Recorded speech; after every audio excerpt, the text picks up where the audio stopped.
வந்து இதை விட்டுருவோம், இந்த டாபிக் முடிந்து விட்டது.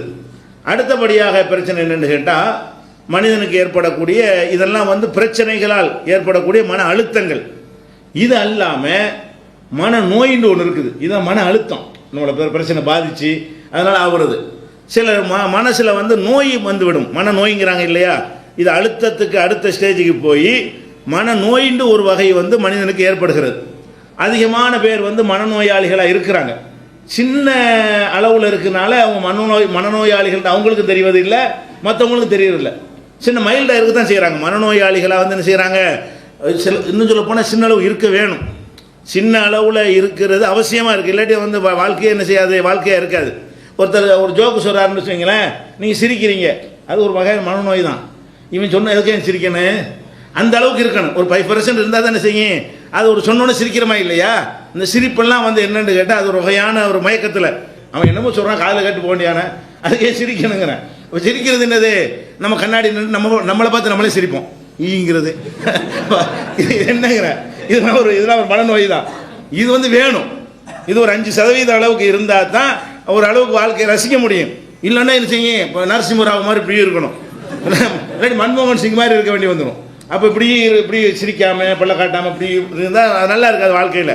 கொஞ்சம் ஒரு கலகலப்பாக இருப்பதற்கெல்லாம் எது காரணம்னு எடுத்துக்கிட்டீங்கன்னு சொன்னால், அது சின்ன அளவில் ஒரு மனநோய் நமக்கு இருக்கணும். சின்ன அளவில் என்ன செய்யணும், மனசில் ஒரு மைண்டில் இருந்தால் தான் அது வாழ்க்கை ரசிக்குங்கிறதுக்காக வேண்டி அந்த டோஸ் கொஞ்சோன்னு நல்லா வச்சுருக்கிறான். எல்லா மனிதனுக்கு என்ன செய்யலாம், 99 1999 பேருக்கு இதெல்லாம் வச்சுருக்கிறான். 1000 ஒருத்தர் 2 பேர் என்ன செய்வான், என்ன சொன்னாலும் என்னை சிரிக்க, அந்த இது விஜிபியில் வச்சிருப்பான்ல, சிரிக்க வச்சா ரூபா தர்றேன், அந்த மாதிரி நிற்பானுவா. இது வந்து இது எந்திர வாழ்க்கை மீது இது மனிதத்தன்மைக்கு அப்பாற்பட்டதுவான்னு தெரியுது. அதை விட்டுருங்க. இந்த 5 லெவலை தாண்டி அப்படி கொஞ்சம் கொஞ்சமாக அதிகமாகும் பொழுது அது பலவிதமான மன நோய்களை உண்டாக்குறது. மன அழுத்தத்தை கடந்து மன நோய்களை வந்து உண்டாக்கும். அந்த மனநோய்களில் என்னென்ன வகை இருக்குது, பொதுவாக அதை பல வகையாக பிரித்து விடலாம். ஒரு வகை என்னன்னு கேட்டால், இல்லாத ஒன்றை இருப்பதாக நினைக்கிற ஒரு மனநோய் வந்து வரக்கூடாது. இருக்கிறத இருக்குதுன்னு நம்பணும், இல்லாத இல்லைன்னு நம்பணும். இந்த இடத்துல மைக் இருக்குது, மைக்கெலாம் இல்லையேண்டா லூசுன்னு அர்த்தம். மைக் இருக்குன்னு எல்லாருக்கும் தெரியுது, அதெல்லாம் கிடையாதுன்னா அது கோளாக இருந்தால் குருடனாக இருக்கணும், இல்லாட்டி இருக்கணும், லூஸாக இருக்கணும். அப்போ வந்து இருக்கிறத இல்லைன்னு சொல்வது அல்லது இல்லாத ஒன்றை இருக்குதுன்னு சொல்வது இருக்குல்ல, இது ஒரு பயங்கரமான மனநோயுடைய ஒரு சீரியஸான ஒரு நோய். இது இந்த நோய் எப்படி இருக்கும், திடீர்னு பார்த்தா ஒரு ஆள் நடந்து போகிற மாதிரி ஒருத்தனுக்கு தெரியும். ஆள் நடந்து போன மாதிரி தெரிஞ்சால் என்ன செய்யணும், இப்போ எட்டி பார்த்தா தெரியணும்ல. வாசல் வந்து இருக்க மாட்டான், யாருமே இருக்க மாட்டான். அப்போ பிரேமை, யார் நடந்தே போகலை, இவனுக்கு என்ன செய்கிறது, ஒரு ஆள் நடந்து போன மாதிரி இவனுக்கு தெரிகிறது. திடீர்னு பார்த்தா யாரை பேசுகிற மாதிரி காதுக்கு, கண்ணும் பொய் சொல்லணும், இவனுக்கு காதும் பொய் சொல்லணும். யாரை பேசுகிற மாதிரி காதில் பேசுகிற மாதிரி இப்படின்னு இருப்பான். அவனுக்கு ஏதோ ஒரு சவுண்டு கேட்குது. நம்மெல்லாம் பார்த்தா என்ன செய்வோம், கிறுக்குன்னு சொல்கிறோம், அது கிறுக்குங்கிறோம். அவன் சும்மா தலையாட்டலை. அவன் வந்து யாருக்கும் கேட்காத ஒரு சத்தம் என்னமோ வருவதாக, இவன்கிட்ட யாரும் அசரீரி பேசுவதாக ஒரு ஃபீலிங். உண்மையில் பேசுகிறதா இல்லை, இவன் அப்படி நினைத்து கொள்வானே. ஆனால் அந்த மாதிரிலாம் என்ன செய்யும், அவனுக்கு தோணும். அந்த மாதிரி என்ன செய்கிறது இருக்கிறது. அதே மாதிரி வந்து 5 புலனும் பொய் சொல்லணும். 5 புலன்லையுமே ஒரு எல்லாரும் உட்காந்துருக்குறோம், ஒரு துர்வாடையும் வராது இப்படிமா. அவனை மட்டும்தான், என்னடா பயங்கரமான வாடையாக இருக்குது, இல்லைடா கூட இருக்கு 500 பேர் இருக்கமாடா, இல்லை இருக்குது. அப்போ என்னது, இது வந்து அந்த வகையை சேர்ந்தது. ஒரு 500 பேர் இருக்கும்போது என்ன செய்யறது, மூக்குடைய சக்தியில் வித்தியாசங்கள் இருந்தாலும் ஒரு 50 பேருக்காவது வரணும்ல. 500 பேரில் 499 பேருக்கு தெரியாமல் ஒருத்தனுக்கு ஒன்று தெரிஞ்சுன்னு சொன்னால் அப்போ என்னது, அது வந்து 50 பேருக்கு தெரிஞ்சு 450 பேர் தெரியாமல் இருக்கலாம். ஏன்னா அந்த வாடையை ஸ்மெல் பண்ணுற விஷயத்தில் ஒவ்வொருத்தருடைய மூக்குடைய சக்தியில் வித்தியாசம் இருக்கிறது. ஒருத்தர் 10 இருந்தால் தான் ஸ்மெல் பண்ணுவார், ஒருத்தர் 8 இருந்தாலும் பண்ணிடுவார், ஒருத்தர் 5 அளவுக்கு இருந்தாலும் பண்ணிடுவார், ஒருத்தர் 1% இருந்தால் கூட என்ன செய்வார், ஸ்மெல் பண்ணிடுவார்னு இருக்கும். அது மாதிரி 50 பேராக இருப்பான். ஒரு 500 பேர் கொண்ட சபையில் 50 பேராவது இருப்பான். இவன் என்ன செய்யறான், இவன் ஒத்தமட்டு என்ன செய்வான், என்னமோ கேட்குதுமா, என்னமோ யாரும் போனாங்கம்மா, 3 பேர் உட்காந்துருப்போம். இந்த ஒரு ஆள் போனார், ஏன் போனாரும் நம்மள்கிட்டயே, இந்த மாதிரி நாங்கள் உட்காந்துருக்கோம், யாரும் போகலையாடா, இல்லை போனாங்க. அப்போ இது என்னன்னு கேட்டால், அடிப்படை என்னன்னு கேட்டால், இல்லாததை இருப்பதாக அல்லது இருப்பதை இல்லாததாக மனசு வந்து நினைக்கும். இது மனநோயுடைய என்ன இருக்குது ஒரு ஸ்டேஜ். இதுக்கு உதாரணம் இதை சொல்வதாக இருந்தால், இந்த பேய்ங்கிறாங்கல்ல, உதாரணத்துக்கு சொல்வதாக இருந்தால் பேய் பிசாசுன்னு நம்புகிறாங்க. பேய் பிசாசுன்னு நீங்கள் சொல்வதாக இருந்தால் 2 வகையில் நீங்கள் சொல்லலாம். ஒன்று, சயின்டிஃபிக்காக அறிவியல் பூர்வமாக அது நிரூபித்து காட்டி இந்த அருக்கு பேய் ஒன்று நம்பலாம். அல்லது ஒரு ஆன்மீக அடிப்படையில் நம்ம மலக்குகள் இருக்காங்க நம்புகிறோம், நம்மளை பார்த்தோம், மலக்குகள் இருக்கிறான்ட்டு சயின்டிஃபிக்காக போய் டெஸ்ட் பண்ணி பார்க்க இயலுமா? முடியாது. சைத்தான் இருக்கான்னு சொல்லி சயின்டிஃபிக்காக ஒரு டெஸ்ட் பண்ணி சைத்தானை கண்டுபிடிக்க இயலுமா? முடியாது. அது எப்படி நம்புகிறோம்னு கேட்டால் நம்ம இறைவனை நம்புகிற காரணத்தினால், இறைவன் சொன்னான் என்ற காரணத்தினால் நம்ம நம்புகிறோம். ஒன்று நம்ம நம்புறதா இருந்தால், ஒன்று நம்மளை விட ஒரு பெரிய சக்தி யார் படைத்திருக்கிறானோ அவன் ஒரு செய்தியை சொல்லும் பொழுது சைத்தான் ஒருத்தர் இருக்கான் உனக்கு பார்க்க இயலாதுன்னு சொல்லித்தானே சொல்கிறான். சைத்தான் ஒருத்தன் இருக்கான் உனக்கு பார்க்க இயலாது, ஜின்னுன்னு ஒரு படைப்பு இருக்கும் உனக்கு பார்க்க இயலாது, மலக்குன்னு ஒரு படைப்பு இருக்கும் உனக்கு பார்க்க இயலாது, இறை தூதர்களுக்கு வேணால் நான் காட்டி கொடுப்பேன் உனக்கெல்லாம் காட்ட இயலாது, இப்போ அப்படி ஒரு படைப்பை நான் படைச்சிருக்கேன் நல்லா சொல்கிறான். இதுக்கு நம்ம அறிவியலை கொண்டாந்து காட்டுன்னு கேட்க இயலாது. அல்லா தான் காட்ட இயலாதுன்னு தானே சொல்கிறான். அல்ல சொல்லுமே எப்படி சொல்கிறான், மார்க் எப்படி சொல்லுது, இன்னஹு யராக்கும் ஹுவ கபீலுகும் மின் ஹைது லா தரவுனஹும், ஷைத்தான் வந்து உங்களை பார்த்து கொண்டிருக்கிறான், நீங்கள் அவர்களை பார்க்க முடியாது, அந்த மாதிரி உங்களை பார்த்து கொண்டிருக்கிறான்னு நம்ம சொல்லிட்ட பிறகு கொண்டாந்து காட்டுன்னு கேட்க இயலாது. இது மார்க்கம் சொல்லிடுச்சு. ஒன்றே மார்க்க ரீதியாக ஷைத்தான் இருக்கான்னு நம்பினா அது மனநோய் கிடையாது. ஏன் நம்புகிறோம்? நம்மை விட ஒரு பெரிய சக்தியின் மூலமாக நமக்கு இந்த செய்தி வந்திருக்கிற காரணத்தினால் அதில் வந்து பொய் இருக்காது, உண்மை நம்பிக்கிறோம். படைச்சவன் சொல்கிறான், படைச்சவனே இப்படி ஒன்று படைச்சிருக்கும் போது நம்ம நம்ப தான் வேணும்னு நம்பிடுறோம். அல்லது என்னவா இருக்கணும், இல்லை ஒன்றை நம்புறதா இருந்தால் கண் அதை சொல்லணும், காது சொல்லணும். அது வந்து காதுன்னா கரெக்டாக சொல்லணும், இவங்கன்னு தான் பார்க்குத. அப்போ அதை எப்படி சோதனைக்கு உட்படுத்தி நிரூபிக்கணும், உறுதிப்படுத்த வேண்டும். இல்லாத ஒன்றை இருக்குன்னு சொல்வதாக இருந்தால் அதை சோதனை செய்து, அது ஒவ்வொன்றுக்கு ஒரு சோதனை இருக்கா இல்லையா, சோதனைக்கு உட்படுத்தி என்ன செய்யணும், அது இருக்குதா இல்லையான்னு முடிவு பண்ணுறது ஒரு மனநிலைக்கு வந்து விட்டோம் என்று சொன்னால் இந்த மனநிலை நமக்கு போய்விடும். இப்போ பேய் விஷயத்தை எடுத்துக்கொண்டோமே ஆனால் மார்க் அடிப்படையில் நான் ரெண்டாவது சொல்கிறேன், மார்க் அடிப்படையில் அப்படி ஒன்றும் கிடையாது. இஸ்லாமிய அடிப்படையில் ஷைத்தான் இருப்பதாக நமக்கு மார்க்கத்தில் இருக்கிறது, ஜின் இருப்பதாக இருக்கிறது, மலக்குகள் இருப்பதாக இருக்கிறது. தவிர பேய் என்று ஒரு படைப்பு இருந்து மனிதனுக்குள்ளே நுழைந்து அவன் ஆதிக்கம் பண்ணும் என்கிற மாதிரியான கருத்துப்பட குரானில் ஒரு வசனமும் கிடையாது, நபிகள் நாயகத்தினுடைய ஒரு ஹதீஸும் கிடையாது. இன்னும் சொல்ல போனால் பேய் பிசாசெல்லாம் இல்லை என்பதற்கு குரானில் சில ஆதாரம் இருக்குது. அது மார்க் ரீதியாக ரெண்டாவது நான் வளர்க்குறேன். சரி, மார்க் ரீதியாக விட்டுருவோம். இப்போ வந்து நான் ராத்திரியில் இருக்கும்போது இந்த பக்கம் போனிச்சு போய் பார்த்தேன் அப்படிங்கிறான் ஒருத்தன். அப்படின்னு சொன்னால் என்ன செய்யணும், அப்போ பார்த்தா எல்லாரும் பார்க்கணும்லடா, நீ மட்டும் என்ன பார்த்த? அப்போ அதான் கண்ணு போய் சொல்லும்ல, கண் வந்து சூரியனையெல்லாம் அங்கே ஒரு ரொட்டி சைஸு தானே காட்டுது, அந்த சைஸ் இல்லை, உண்மை வேறையாக தானே இருக்கிறது. அந்த மாதிரி நம்ம என்ன செய்யணும், சிந்திக்க வேண்டும் என்று சொன்னால் நம்முடைய கண் சொல்வதை வேற ஒரு கண்ணுக்கு தெரியாமல் நம்ம கண்ணுக்கு மட்டும் தெரியுமே, ஆனால் நம்ம பார்வையில் ஏதோ கோளாறு இருக்கிறது, நம்ம ஏமாறுறோம், இல்லாத ஒன்றை என்ன செய்கிறோம், ஏதோ தப்பான நம்பிக்கை சின்ன வயசில் போட்டிருப்பாங்க. எதனால் இப்படிலாம் தெரியுதுன்னு கேட்டால், சின்ன வயசில் பயங்காட்டுறதுக்கு சாப்பிடாட்டி பயங்காட்டுவாங்க, பூதம் வந்துடும், பேய் வந்துடும், பிசாசு வந்துடும், கொல்லிவாய் பிசாசு வந்துடும், பூச்சாண்டி வந்துடும், அவன் வந்து இப்படிலாம் சொல்லி அந்த மாதிரி வந்து குழந்தைகளை பயங்காட்டினோடனே அடி மனசில் என்ன செய்யுது, இந்த மாதிரி ஒன்று இருக்குன்னு உட்காந்து போயிடுது. அந்த மாதிரி உட்காரும் பொழுது ஏதாச்சும் ஒன்றை பார்த்தோன்னே என்ன செய்யும், அது ஒரு ஆள் வர்ற மாதிரியும் போகிற மாதிரியெல்லாம் நமக்கு வந்து அவர் தென்படுற மாதிரி தோணும், ஒரு கற்பனையாக தோன்றும். அப்போ அதுக்கு என்ன பண்ணணும், இதை வந்து நம்ம சோதனை மூலமாக நான் இருந்தால் தான் நான் நம்புவேன், நம்ம உறுதிப்படிக்கு வரணும்.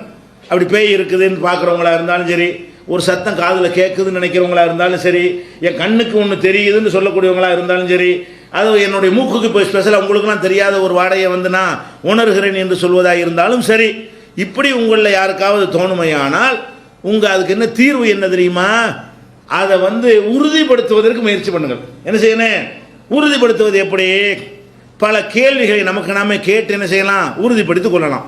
இப்போ பேயின்னு ஒரு இருக்குங்கிறீங்க, சரி, அது என்ன செய்யும், அது வந்து பயங்கரமான சக்தி உள்ளது, ஒரு அட்டி போட்டுச்சுன்னா நம்ம மண்டையை போட்டுருவோம் அப்படிலாம் சொல்கிறாங்கல்ல, பேய்ங்கிற ரத்தங்கைக்கு செத்து போயிடுவோம். அந்த மாதிரி ஒரு பவர்ஃபுல்லானது இது பேய். அது ஒரு மனுஷனுக்குள்ளே நுழைந்து கொண்டது என்று சொன்னால் அந்த மனுஷன் வந்து அந்த பேயை மாறி விடுகிறான். அந்த பேய் வந்து பேயின்னு சொல்லக்கூடிய ஒன்று வந்து ஒரு மனுஷன் மேலே ஏறிடுச்சின்னு சொன்னால் அவனுக்கு என்ன செய்கிறது, அந்த பேயாக அவனே மாறி அதீதமான சக்தி அவனுக்கு கிடைக்கிறது.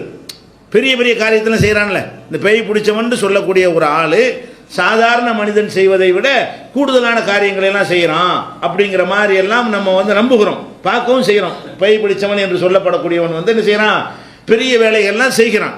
அப்போ இதையெல்லாம் பார்க்கக்கூடிய நேரத்தில் இதை வந்து குழப்பம் வருது. இதை உறுதிப்படுத்தி ஆய்வுக்கு உட்படுத்தி எப்படி நம்புறது அப்படின்னு கேட்டால் பல விதமாக நம்ம ஆய்வு பண்ணலாம். நம்முடைய கண்ணுக்கு ஒன்று தெரிகிறது. தெரியுதா? உங்கள் கண்ணுக்கு பேய் போகிற மாதிரியே தெரியும்னு வச்சுக்கிடுவோம். அப்போ உங்கள் கண்ணுக்கு தெரியுது என்று சொன்னால் அது மாதிரி உங்களோட ஒரு 10 பேர் இருக்கும்போது எப்படி பார்த்துருக்கிறீங்களா? பேயை பார்த்தேன்னு சொல்லக்கூடியவன் ஒரு 10 பேரோட பேசிகிட்டு இருக்கும்போது பேய் போனுச்சுன்னு சொல்கிறானா?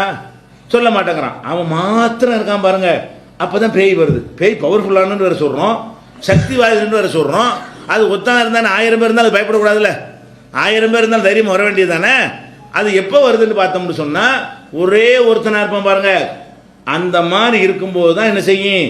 பேய் பார்த்தேமா, அவன் மட்டும்தான் பார்த்துருப்பானே தவிர நாங்கள் ஒரு 50 பேர் போனோமா 50 பேர் அந்த பேயை பார்த்தோமான்னு சொல்லவே மாட்டாங்க. 50 பேர் போகும்போதும் ஒருத்தன் பார்த்தான்னு சொல்லுவான். சொல்லுங்கதா? அது எப்போ? இருட்டில். ஒன்று அவன் தனியாக இருக்க வேண்டும், அல்லது இருட்டில் இருக்கும் பொழுது பார்த்துருப்பான். 100 பேரோட இருந்தாலும் சரி, அந்த இருட்டில் இருக்கும்போது பார்க்கறது ஒருத்தன் தான் பார்த்துருப்பான், மீதி உள்ள யாருமே பார்த்துருக்க மாட்டான். அப்போ இவனுக்கு மாத்திரம் தெரியுதுன்னு சொன்னால் அப்போ இதில் அது எப்படி இருந்தால் எல்லா கண்ணுக்கு தான் தெரியணும். இந்த கண்ணு உள்ளதை பார்ப்பதற்கு எல்லாம் தந்திருக்கிறான். இங்கே ஒன்று இருக்குன்னு நான் பார்த்தேன்னா உங்களுக்கும் பார்க்கணுமா இல்லையா? ஒன்று கண்ணு கோளாறாக இருக்கணும், அனைவருக்கும் இருக்காது. ஒரு 100 பேரில் ஒரு 10 பேர் வேணால் கோளாறுன்னு வச்சுக்கிடுவோம், தூர பார்வை கிட்ட பார்வை ஏதாவது ஒன்று வச்சுக்கிடுவோம். ஒரு 10 பேரில் 9 பேருக்கு தெரியணுமா இல்லையா? 100 பேரில் 10 பேர் போயிட்டானா 90 பேருக்கு தெரியணுமா இல்லையா? இது என்ன ஒருத்தர் இருக்குங்கிறான், ஒருத்தருக்கு இல்லைன்னு தெரிஞ்சு என்ன அர்த்தம்? நாங்கள் ஒன்று இருக்குங்கிறேன், இந்த இடத்துல ஒரு கடிகாரம் எனக்கு தெரியுதாங்கிற உங்கள்கிட்ட. அப்போ ஒருத்தருக்கு தெரியல. இல்லை இப்போ நான் என்ன செய்கிறேன், இந்த இடத்துல டைம் பீஸ் இருக்குது பார்க்குறீங்களான்னு கேட்குறேன், சும்மா கேட்குறேன். நீங்கள் என்ன செய்ய பார்த்துட்டு இல்லைங்கிறீங்க. இப்போ எனக்கு மட்டும் தெரிஞ்சால் என்ன அர்த்தம்? இந்த இடத்துல டைம் பீஸ் இருக்குங்கிறேன். அப்போ நீங்கள் எல்லாரும் பார்க்குறீங்க, ஒருத்தருக்கும் தெரியலை. அப்படின்னா இது என்ன அர்த்தம்? நான் பொய் சொல்லணும், இல்லாட்டி என்னுடைய மனசு பொய் சொல்லணும். நான் வேணும்னு பொய் சொல்லக்கூடியவனாக இருக்க வேண்டும். இல்லைன்னா என்ன செய்யணும்? என் மனசு அதை தப்பானதை கற்பனை பண்ணுகிறது, இல்லாத இருப்பதாக கற்பனை பண்ணுவதாக இருக்க வேண்டும். இந்த வகையில் நீங்கள் சிந்தித்து பார்த்தீர்களே ஆனால் பேய் என்பது வெளிச்சத்தில் வருவது கிடையாது, 10 பேரோடு இருக்கும்போது வருவது கிடையாது, டவுன்களில் பெரிய நகரங்களுக்கு வருவது கிடையாது, கிராமங்களுக்கு தான் என்ன செய்கிறது? ஏன்னா பட்டப்பகலாக்கி வச்சுட்டாங்க, அது வருவது கிடையாது. அப்போ இந்த பேய்ங்கிறது சொல்லக்கூடியது இருக்கிறதா இருந்தால் அதை யாராவது ஒரு ஃபோட்டோவிலே எடுத்து காட்டலாமா இல்லையா? நீ பார்த்தீங்களப்பா, கண்ணால் எது தட்டுப்பட்டுருச்சோ அது கேமராவில் கூட தட்டுப்படும்ல. ஒரு செல்ஃபோன்லாம் வச்சுட்டு தானே இருக்கிற, எடுத்து நான் காட்டுவேன். அப்படிலாம் என்ன செய்ய முடியாது, எடுக்கலாம் முடியாது. இல்லை இருந்தால் தானே எடுக்கிறதுக்கு. என்ன பிரச்சனைன்னு கேட்டால் லேசாக ஒரு சத்தம் சலசலன்னு ஒரு சத்தம் கேட்டிருக்கும், மரத்தில் என்னமா மாட்டிகிட்டு இருந்திருக்கும், காற்று வேகம் மாட்டிக்கும், சத்தம் கேட்குமா? அந்த சத்தத்தை அப்படியே டெவலப் பண்ணும் மனசு. சத்தம் கேட்குது, சத்தம் கேட்டால் ஒரு சலங்கை கட்டி ஒரு பொம்பளை இருப்பா, மோகினி போகிறா, அந்த சத்தம் தான் இப்படி கற்பனை பண்ணுமா? பண்ணணும், அதுக்கு தகுந்த மாதிரி தோற்றம் தெரியும். அப்படி பண்ணும்போது ஒரு சின்ன சத்தம், ஒரு அடிப்படை ஒன்று இருக்குங்க, ஒரு அடிப்படையை வைத்துக்கொண்டு என்ன செய்கிறது? அதே மாதிரி இருட்டில் போயிட்டே இருக்கிறீங்க, ஒரு மரத்தில் இந்த வெள்ளையாக ஒரு துணி ஒன்று இப்படி ஆடிக்கிட்டு இருக்குன்னு வைங்க, அந்த ஒரு பேப்பர் வெள்ளை பேப்பர் போய் என்ன செய்யுது? அது காற்றடிச்சிட்டு போய் ஒரு மரத்தில் ஒட்டிக்கிட்டு இருக்குது. அப்போ காற்று அப்படி ஆடுமா? இருட்டில் வெள்ளை ஆடணுன்னு அப்படி ஆடணுன்னு என்ன செய்யணும்? வெளில புடவை கட்டிடணும், பற்றி ஆடுதுன்னு ஆடுது. கண்டிப்பாக ஒரு ஆள் மேலே உட்காந்துருக்காரு மரத்தில், அது பொம்பளை ஏற்றா இருக்கணும், வெள்ளை புடவை கட்டிகிட்டு இருக்கிறா, அது மோகினி பிசாசா இருக்கு, அப்படி கற்பனை பண்ணுவானா? அதே மாதிரி ஒரு அழகான பொம்பளை தோற்றம்லாம் கொடுத்து எப்படி சொல்லி கொடுத்தாங்களோ, அப்படி எப்படி சின்ன வயசில் இவனுக்கு போதிச்சாங்களோ அப்படி காலையெல்லாம் பார்ப்பான். பேய்க்கு தான் கால் இருக்காத, இவன் கண்டுபிடிச்ச பேய்க்கு. அப்போ அது மாதிரி பார்த்து என்ன செய்வான்? அதே மாதிரி வரைஞ்சிருவான். அப்படியே இந்த கண்ணு என்ன செய்யும்னு கேட்டால் சின்னதாக ஒரு விஷயத்தை வச்சவுடனே அதை அப்படியே டெவலப் பண்ணிக்கிட்டு இருக்கும். இன்றைக்கி ஒரு டார்ச்சில் டக்குன்னு அந்த இடத்துல அழைச்சி பார்த்துருந்தான்னு சொன்னால் இதுதான் பேயின்னு நினச்சோமா? ஒரு பேப்பரில் தொங்கிக்கிட்டு இருக்கு, கிட்ட போய் புடியாத, உடனே பயம் போயிடும். கிட்ட போய் என்ன செய்யணும்? ஒன்றுமே இல்லை, இருந்தால் என்ன செய்யும்? எல்லாருக்கும் தெரியும், உனக்கு மட்டும் தெரியுதுன்னு சொன்னால் ஒரு சின்ன ஒரு அடிப்படையை வைத்துக்கொண்டு ஊதி ஊதி பெருசாக்குற காரணத்தினால்தான் இல்லாதெல்லாம் என்ன செய்கிறது? இருப்பதாக அவனுக்கு தோன்றுகிறது. இல்லாத இருப்பதாக கருதுவதில் பேய் என்பது ஒன்றுன்னு விளைவிக்கிறங்க. இந்த இல்லாத இருப்பதாக கருதுவதில் இன்னும் நிறைய விஷயங்கள் இருக்கிறது. பேய் விஷயத்தில் மார்க்கம் என்ன சொல்லுது? உங்களுக்கு மார்க்க நம்பிக்கை இதுக்கு தீர்வாயிரும். மார்க்கம் உங்களுக்கு என்ன சொல்லி தருகிறது? அல்லாஹ் குர்ஆனில் சொல்கிறான். முதல்ல பேயின்னா என்னன்னு வைங்க. பேயின்னு சொல்கிறான், என்ன எதை பேய்ங்கிறான்? பேயின்னு சொல்கிறவன்னு சொல்கிற இலக்கணத்தை பார்க்கணுமா இல்லையா? பேயின்னா என்ன அர்த்தம்னா, ஒருத்தர் செத்து போயிடுறான், செத்து போனுடைய ஆவி உலகத்தில் சுற்றிக்கிட்டே இருக்குது, அது ஒருத்தர் மேலே ஏறி உட்காந்துக்கிறது, அதான பேய்ங்கிறாங்க. ஒரு ஆம்பளாவையோ பொம்பளாவையோ ஒரு செத்து போனவனுடைய ஆவி உசுரோடு இருக்கிற ஒரு மனிதன் மேலே ஏறி உட்கார்ந்து கொள்ளும், அதுதான் பேயின்னு நினைக்கிறாங்க. பொதுவாக செத்தவனுடைய ஆவி வரும்னு நினைக்கிறவங்களும் இருக்கிறாங்க. பொதுவாக செத்தவன்லாம் வரமாட்டான், தூக்கு போட்டு செத்தானே, தற்கொலை செஞ்சான், அந்த ஆவி தான் வரும்னு சொல்கிறான். ரெண்டு தப்சீர் அதுக்கு இருக்கிறது. ஒரு தப்சீர் என்னன்னு கேட்டால் எந்த செத்து போன ஆவி வந்தாலும் வரும்னு சில பேர், சில பேர் கொஞ்சம் கூடுதலாக போய் என்ன செய்வாங்க, இந்த தூக்கு போட்டு செத்தவன், இந்த தப்பா செத்தவன், இந்த மாதிரி ஆட்களுடைய ஆவி வந்து சுற்றிக்கிட்டே இருக்கிறது, அமைதி அடையாது, சுடுகாட்டில் கிடக்காது, அதனால சுற்றிக்கிட்டே வரும், யாராவது மாட்டினா ஏறி உட்காந்துக்கிறேன் அப்படின்றாக்க நம்புகிறாங்க. இப்போ வந்து நம்ம எப்போ என்ன முடிவு கூற வேண்டி இருக்குது, பேயை பற்றி பேசுறதுக்கு முன்னாடி செத்துப்போன ஆவியுடைய லெவல் என்ன, அதை பற்றி மார்க்கம் ஏதாவது சொல்லுதான்னு நம்ம தேடி பார்க்க வேண்டி இருக்கிறது. இதை பற்றி திருக்குறானில் பேசும்பொழுது 39வது அத்தியாயத்தில் 42வது வசனத்தில் எல்லாம் சொல்லி காட்டுகிறான், அல்லாஹு யதவஃபல் அன்ஃபுஸ ஹீன மௌத்திஹா வல்லத்தி லம் தமுத் ஃபீ மனாமிஹா ஃபயும்சிகுல்லத்தி கலா அலைஹில் மௌத் வயுர்சிலுல் உஹ்ரா. இதில் எல்லாம் என்ன சொல்கிறான்னு கேட்டால், அல்லாஹ் வந்து உயிர்களை தன் கைப்பிடியில் எடுத்துக்கொள்கிறான். எப்போ எடுக்கிறான்? தூங்கும் பொழுதும் தன்னுடைய கைப்பிடியில் எடுத்துக்கொள்கிறான், மரணிக்கும் பொழுதும் கைப்பிடியில் எடுத்துக்கொள்கிறான். தூங்கும் பொழுது எடுத்த உயிரை எப்போ விட நினைக்கிறானோ அப்போ தான் முழிக்கிறோம் நம்ம. அப்போ முழிக்கிற உயிர்களை அந்த முழிக்கிற நேரத்தில் விட்டு விடுகிறான். செத்து போனவனுடைய உயிரை எடுக்கிறான அந்த உயிரை தன் கைப்பிடியில் வைத்துக் கொள்கிறான். அல்லாஹ்வுடைய கண்ட்ரோலில் எது இருக்குது? உயிர் இருக்கிறது. அதாவது மனிதர்கள் செத்து போன பிறகு, இறந்து போன பிறகு அந்த உயிர் என்பதை அல்லாஹ் கைப்பற்றி யும்சிக்குன்னு வருது. யும்சிக்குனால என்ன அர்த்தம்னா இறுக பிடிப்பது. யும்சிக்குனா என்ன அர்த்தம்? இறுக பிடித்துக் கொள்கிறான், அவன் கைப்பிடிக்குள் அது இருக்கிறது. அப்போ அல்லாஹ்வுடைய கைப்பிடிக்குள்னா அவனுடைய கண்ட்ரோலில், அவனுடைய கட்டுப்பாட்டுக்குள் அந்த உயிர் இருப்பதாக அல்லாஹ் சொல்லி காட்டுகிறான். அப்போ இது நல்ல உயிராக இருந்தாலும் சரி, கெட்ட உயிராக இருந்தாலும் சரி, அவன் கைவசத்தில் எடுத்துக்கொண்டால் அந்த கட்டுப்பாட்டை மீறி எப்படி உலகத்துக்கு வரும்? அது நல்ல மனுஷனுடைய உயிராக இருக்கட்டும், தற்கொலை செஞ்ச உயிராக இருக்கட்டும், கெட்டவனுடைய உயிராக இருக்கட்டும், ஆம்பளை உயிராக இருக்கட்டும், பொம்பளை உயிராக இருக்கட்டும், எல்லா உயிர்களுமே அல்லாஹ் வந்து அவன் என் கைப்பிடியில் இருக்குன்னு அல்லாஹ் சொல்லி தர்றான். ஒரு முஸ்லீம் வந்து இதை நம்புனான பேய் எப்படி நம்புவான்? முஸ்லீம் குரானை நம்பணும்ல. குரான் என்ன சொல்லுது? ஒரு மனிதனை வந்து அல்லாஹ் உயிரை வந்து அவன் தன் கைப்பிடியில் எடுத்துக்கொள்கிறான். 39-42 படிச்சு பாருங்க. இப்போ அல்லாஹ்வுடைய கண்ட்ரோலில் இருந்தால் செத்துக்கணும் எப்படி வருவான்? இந்த உலகத்துக்கு இப்படி வர முடியும்? அடிப்படையே தப்பாக இருக்கேன்னா பேய் நம்பிக்கை போயிடும். இல்லாத இருக்குன்னு நினைக்கணும்ல. இந்த மார்க்க நம்பிக்கை வேறமா, இந்த சைக்காலஜிக்கலாக அறிவியல் பூர்வமாக சொல்வதை விட நம்ம மார்க்க நம்பிக்கை இன்னும் பெரிய மருந்தாக இருக்கு பாருங்க. ஓ, மார்க்கத்தில் அல்லாஹ் அப்படி தான் சொல்கிறானா, போடா பேயெல்லாம் கிடையாது அடி சொல்லி போடுவீங்க, அப்படி ஆயிரும். அதே மாதிரி வந்து 23வது அத்தியாயத்தில் 99-100 வசனங்களில் எல்லாம் சொல்கிறான், ஒரு மனிதனுக்கு மௌத்து வரும்போது, ஒரு மௌத்து வர்றதுக்கு முன்னாடி எல்லா ஆட்டமும் போடுவான். மௌத்து வந்தவொன்னு என்ன செய்வான்? அல்லாட்ட வந்து மலக்குகள்கிட்ட சொல்லுவானா, ரப்பிர்ஜிஊன், இறைவா நான் இப்போ பார்த்துட்டேன் எல்லாத்தையும் திருப்பி அனுப்புவானா. ஏன் முதல்ல அல்லாஹ் இல்லை அப்படி சொல்லிட்டு தெரிஞ்சானா? அல்லாஹ் இல்லை, மலக்கு இல்லை, ஒன்றும் இல்லை அப்படின்னு சொல்லி தெரிஞ்சான். இப்போ மலக்குமார்கள் வந்து அடித்து உயிரை கைப்பற்றணும்னு என்ன செய்கிறது? ஆஹா, நம்ம எதை இல்லைன்னு சொன்னோமோ அதெல்லாம் வந்து இருக்குதே. இப்போ தெரியுது, சொர்க்கம்லாம் கண்ணு காட்டப்படுது, நரகம்லாம் காட்டப்படுது, இறைவன் ஒருத்தன் இருக்காங்கிற இப்போ கண்ணுக்கு முன்னாடி புலப்படுது, தப்புல பண்ணிவிட்டோம் அப்படின்னு சொல்லி இந்த உயிரை எடுத்த உடனே முதல் முறையீடு என்னன்னு கேட்டால், ரப்பிர்ஜிஊன், இறைவா என்னை பூமிக்கு திரும்பி அனுப்பு. எதுக்காக வேண்டி திருப்பி அனுப்பனு? லஅல்லி அமல சாலிஹன் ஃபீமா தரக்து, நான் விட்டு சென்ற அந்த வாழ்க்கையில் நல்ல காரியம் செய்யாமல் வந்துவிட்டேன், இப்போ கொஞ்சம் அனுப்பி வச்சீங்கன்னா நல்ல காரியம் செஞ்சுட்டு வர்றேன். முதல் தெரியல, சொற்கணர் நான் நம்பலை, இப்போ எல்லாம் எனக்கு தெரிஞ்சு போச்சு, இன்னொரு சான்ஸ் எனக்கு கொடு, நான் பூமிக்கு போய் என்ன செய்ய போகிறேன், நான் நல்ல அமல் செஞ்சுட்டு வர்றேன்னு உயிர்கள் கேட்குது. எல்லா உயிரும் கேட்குமா. உயிர்களை கைப்பற்றும் பொழுதெல்லாம் இந்த உயிர்கள் வைக்கிற ஃபஸ்ட்டு கோரிக்கை என்ன? இறைவா என்னை வந்து திரும்ப துன்யாவுக்கு அனுப்பு, நான் தப்பு செஞ்சு இன்னும் அழகாக இவ்வளோ பெரிய மேட்ரு சொர்க்கம் கிடைக்கும்னா இன்னும் நிறைய செஞ்சுட்டு வந்திருப்பேனே, இவ்வளோ பெரிய நரகத்தில் நீங்கள் போடுவேன்னு சொன்னால் ஒரு தப்பு செய்யாமல் நல்ல மனுஷன் வந்துடுவேனே, இன்னொரு சான்ஸ் எனக்கு அனுப்புன்னு செய்யுமா அந்த உயிர் கேட்குமா. அப்போ அல்லாஹ் என்ன சொல்கிறான்?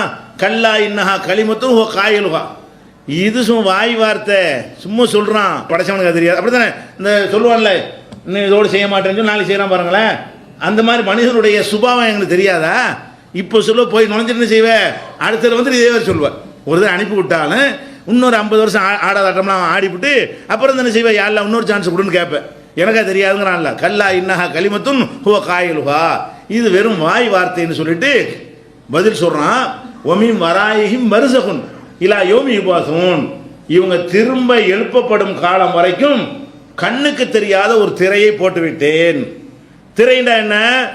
ரெண்டுக்கு இடையிலான திரை போட முடியும். திரைன்னு சொன்னால் இப்போ நான் வந்து திரையை போட்டேன்னு சொன்னால் என்ன அர்த்தம்? நீங்கள் என்னையை பார்க்க இயலாது, நான் உங்களை பார்க்க, அதான் திரைன்னு அர்த்தம். திரைன்னு சொன்னால் தடுக்கணும், பார்ப்பதை தடுக்கணும், கடந்து செல்வதை தடுக்கணும், அந்த மாதிரிலாம் தடுத்தா தான் திரை. அப்போ அல்லாஹ் என்ன சொல்கிறான்னு கேட்டால், இவன் திரும்பி போகிறேன்னு கேட்குறான். நான் தான் திரையே போட்டு வச்சு எப்படி போவேன் திரும்பி? பெரிய தடுப்பு சுவரோட எழுப்பி வச்சிருக்கிறேன், பிடிச்சிங்கிறதுக்கு போட்டுறான்ல. இந்த துன்யாவில் இருக்கிற உயிரை பிடிச்சி அங்கிறதுக்கு போட்டு போடுறான். அது வேற ஒரு உலகம். அந்த உலகத்துக்குள்ளே போச்சுன்னு சொன்னால் எது வரைக்கும் திரையான்? இலா யோமி யுபாசூன், திரும்ப அல்லாஹ் எழுப்புவான அது வரைக்கும் எந்த தொடர்பும் கிடையாது. அறுத்தாச்சு. இங்கே உள்ளவன் உயிரோட உள்ள உயிர் இங்கே, செத்தவன்ட்ட கைப்பற்றின உயிர் அங்கே. அந்த உயிர் இந்த உலகத்துக்கு என்ன செய்யாது?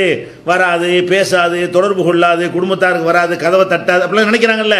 மூணாம் பாத்தியா ஓதாட்டி கதவை தட்டிக்கிட்டு இருக்கும் நினைக்கிறாங்க. ஒன்றும் பண்ணாது. அதுக்கு அங்கே வேலையே கிடையாது. அங்கேருந்து தப்பிச்சா வர முடியாது. ஒரு தடவை கோரிக்கை வைக்கும், யாரெல்லாம் நான் போகிறேன்ட்டு, முடியாதுன்னு சொல்கிறான். அப்போ பர்மிஷன் கேட்டு இல்லைன்னு மறுத்து ஒரு விஷயத்தை ஒரு மம்மி இப்படி நம்புகிறான். இவன் கேட்குறான், வீட்டுக்கு போயிட்டு வரேன்னு கேட்குறான். அல்லாஹ் வந்து அதை மறுத்துட்டான். பேய்ங்கிறவன் என்ன சொல்கிறான்? அதெல்லாம் கிடையாது, வருவார், ஏறிக்கிறவர், ஒரு நாள் ஏறி உட்காந்துருவார். அவர் தீராத ஆசைகள்லாம் இருக்கும்ல, அந்த ஆசையெல்லாம் தீர்த்துக்கிறதுக்காக வருவானாம். கோழிக்கறி திங்கன்னு ஆசையோடு செத்து போயிருப்பானாம். அப்போ அந்த ஆசை எப்படி அடக்கிறது? வந்து ஒரு ஆள் மேலே உட்காந்து கோழியை கொண்டான்னு கேட்பானாம். எப்படி ஒரு ஆள் மேலே ஏறி உட்காந்துக்கிட்டு கோழியை கொண்டு வான்னு அப்போ திண்டா தான் அந்த இது அடங்குமா. ஏன்டா வந்த? கோழி திங்க வந்தேன் இப்படின்லாம் இந்த செய்வான், டைலாக்லாம் விடுவான். அப்போ இந்த மாதிரி நம்ம என்ன செய்கிறோம்? நம்புகிறோம். ஆனால் அல்லாஹ் என்ன சொல்கிறான்? வர இயலாது, திரை போட்டு பர்சகுங்கிறான். இந்த பர்சகு என்பதை வேற ஒரு இடத்துல எல்லாம் பயன்படுத்தலாம். கடல்கள் இருக்குல்ல, ரெண்டு கடல்கள் சந்திக்கின்றன, அது ரெண்டுக்கு மத்தியில் திரை இருக்கிறது, ஒன்றோட ஒன்று கலக்காதுன்னு நல்லா சொல்கிறான். கண்ணுக்கு தெரியாத ஒரு திரை. ஆனால் இந்த தண்ணி அந்த தண்ணியில் கலக்காது, அந்த தண்ணி இந்த தண்ணியில் கலக்காது. அது மாதிரி திரையைக்கு பர்சகுங்கிற வார்த்தையை அல்லாஹ் என்ன செய்கிறான்? மரஜல் பஹரைன் எல்தகியான் பைனஹுமா பர்சகுன் லா யப்கியான். அங்கேயும் பர்சகு என்கிற சொல்லை அல்லாஹ் பயன்படுத்துகிறான். இங்கேயும் செத்து போன ஆட்களை பற்றி பேசும் பொழுது மின் வராயிஹிம் பர்சகுன் இலா யோமி யுபாசூன், திரும்ப எழுப்பப்படுகிற வரைக்கும் அவனுக்கு இந்த உலகத்துக்கு மத்தியில் பர்சக் இருக்கிறது. இங்கே வர முட்டிட்டு திரும்பிட வேண்டியதான். இங்கே வர நினைச்சாண்டு வைங்க, இங்கே பெரிய திரையை போட்டு வச்சுக்கிறான், பெரிய தடுப்பு சுவரெல்லாம் போட்டு வச்சுக்கிறான். கண்ணுக்கு தெரியாதானா?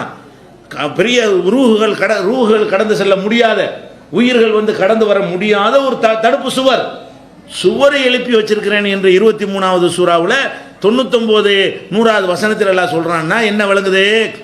செத்து போனாவி வராது, பேய்ங்கிற இல்லாத ஒன்றை நம்ம நம்புகிறோம். இல்லாத ஒன்றை பிற மதத்தவர்கள் நம்புறதை அடிப்படையாக வைத்து நாமளும் நம்புகிறோம். இப்படி விளங்குங்க. அப்புறம் பேயை நம்ப போறீங்க?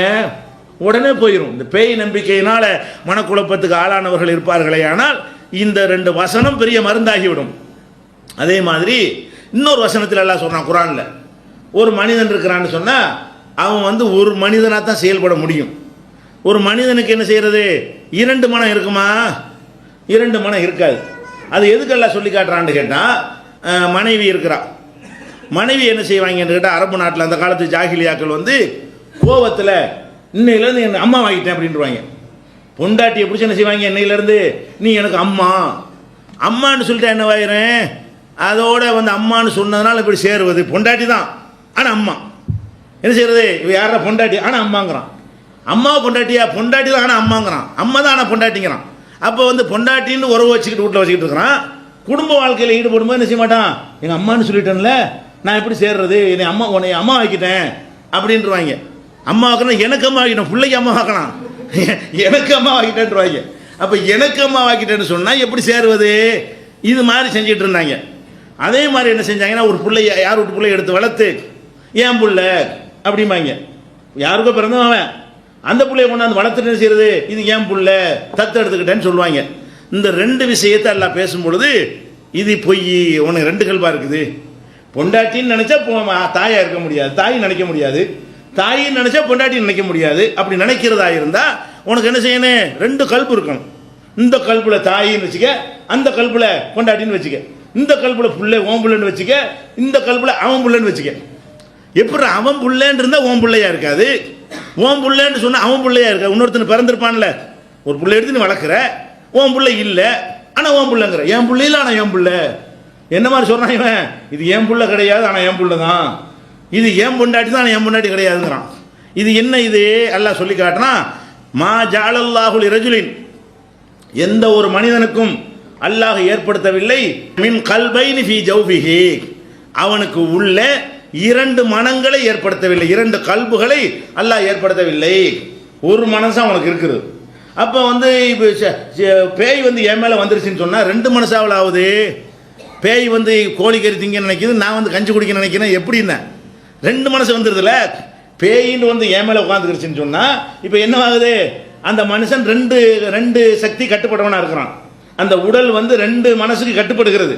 பேயுடைய ஆசை ஒன்று, இவனுடைய ஒரு ஆசை ஒன்று. 10 நிமிஷத்துக்கு பேய், 10 நிமிஷத்துக்கு இவன். அரை மணி நேரத்துக்கு பேய், அரை மணி நேரத்துக்கு இவன். ஒரு நாளைக்கு பேய், ஒரு நாளைக்கு அவன். இப்படியாக உள்ளப்பா நீங்கள் இருக்கிறீங்க. இது எப்படி 2 நான் வைக்கலையே. 2 கல்வி இருந்தால் தானே அவன் சாத்தியம் இல்லை. சயின்டிஃபிக்காக சாத்தியம் இல்லாதனால தான் 2 மனம் வேண்டும் இறைவனிடம் கேட்டேங்கிறான். ஒன்று சிரித்து வாழ ஒன்றான், அப்புறம் வந்து அழுவது மறந்து வாழ எப்படி முடியுமுன்னா, மறந்தா நினைவுல வச்சுக்கிற முடியாது, நினைவுல வச்சா மறக்க முடியாது. ஒன்று தானே இருக்க முடியும். 2 மனசை வச்சுக்கிட்டு இந்த மனசில் நான் மறந்து கொள்கிறேன், இந்த செக்ஷனில் போய் நினைத்து கொள்கிறேன், என்ன இது இப்படி சாத்தியமாகும்? அது சாத்தியமாகாது என்பதற்கு தான் சாத்தியமாகாததே இந்த கவிதையாக படிக்கிறான். அந்த மாதிரி நம்ம என்ன அல்லாஹ் கேட்குறான், 2 கல்பு இருக்குதா?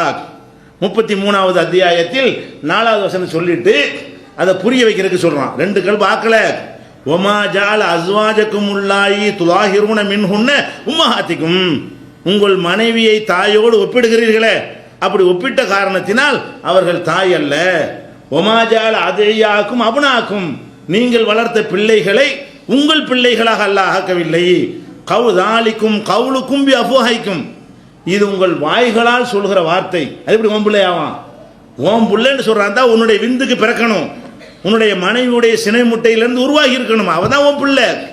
அப்போ வந்து பொண்டாட்டியை தாய் என்று சொன்னால் அவள் வயிற்றுக்குள்ளே நீ இருந்திருக்கணும், அதான் தாய். பொண்டாட்டி இப்படி தாய் என்று சொன்னீங்கன்னா அவள் கற்பறையில் நீ இருந்தியா, அதான தாய். அல்ல அழகாக வளர்க்குறான். இது வந்து வாய் வெட்டு வார்த்தை. லாலிக்கும் கவுலுக்கும் அஃபுஹைக்கும், இது வந்து வெற்று வார்த்தை. வல்லாஹு யகூலுல் ஹக்க, அல்லாஹ்வாய நான் உண்மை பேசுகிறேன். உலகம் முறை போய் பேசுகிறாங்க. வளர்ப்பு மகன்கிறான், அம்மா பிடிச்சி பொண்டாட்டிங்கிறான், பொண்டாட்டி பிடிச்சி அம்மாங்கிறான். இப்படி சகஜமாக பேசிக்கிறாங்க. என் மனைவி தாயை போல, அது இப்படி தாயை போலாவா? தாயிண்டா என்ன போய் சேர்றீங்க 2 பேரும். அப்போ தாயை பொறுப்புன்னு பேசுகிறாங்க. அது மாதிரி இப்போ சர்வசாதாரணமாக சொல்லக்கூடியலாம் பார்க்குறோம். அல்லாஹ் என்ன செய்யறான், இந்த மாதிரி வார்த்தை விளையாடுறீங்கப்பா, பொய் அம்புட்டு நான் உண்மையை சொல்கிறேன். வல்லாஹு யகூலுல் ஹக், அல்லாஹ்வாகிய நான் உண்மையை சொல்கிறேன்கிறான். இது வேற ஒரு விஷயத்துக்கு இறங்கின வசனம். எதுக்கு இறங்கினது? 2 வகையா முரண்பட்ட 2 நம்புறான்ல. இதை நம்புனா அதை நம்ப இயலாது, அதை நம்புனா இதை நம்ப இயலாது. 2ஐயும் நம்புறேன்னு சொன்னா அப்போ 2 கல்பா உனக்கு? 2 மனசா? அதை நம்புறதுக்கு இந்த மனசு, இது ஆமாங்கிறதுக்கு இந்த மனசா? எப்படான்னு கேட்குறான்ல. இப்போ நீங்கள் பேயின்னு இதானே வருது. இது பேய்க்காக இறங்கின வசனம் இல்லை. ஆனால் பேயை எதிர்க்கிற கருத்தல் இருக்கா இல்லையா?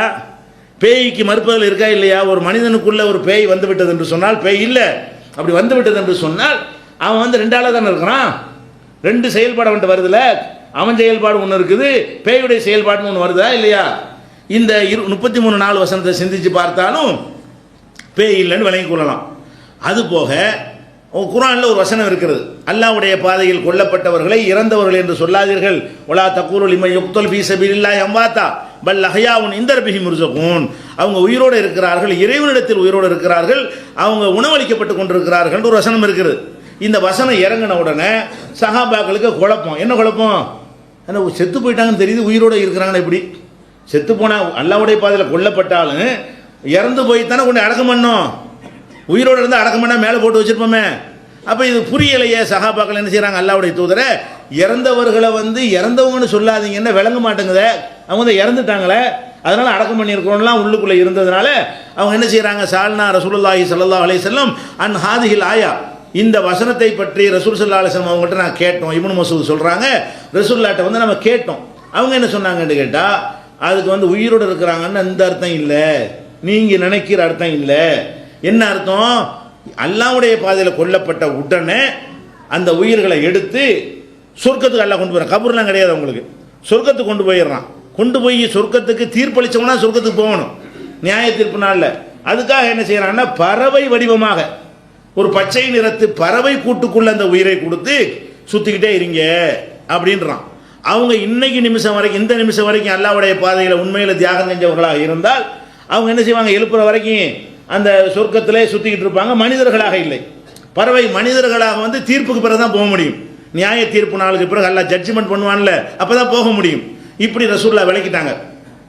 விளக்கிட்டு அந்த உயிர்கள் சுற்றிக்கிட்டே இருக்குமா, அல்லாஹ் என்ன செய்வான், ஒரு நாள் திடீர்னு அவற்றுக்கு காட்சி தருவான்.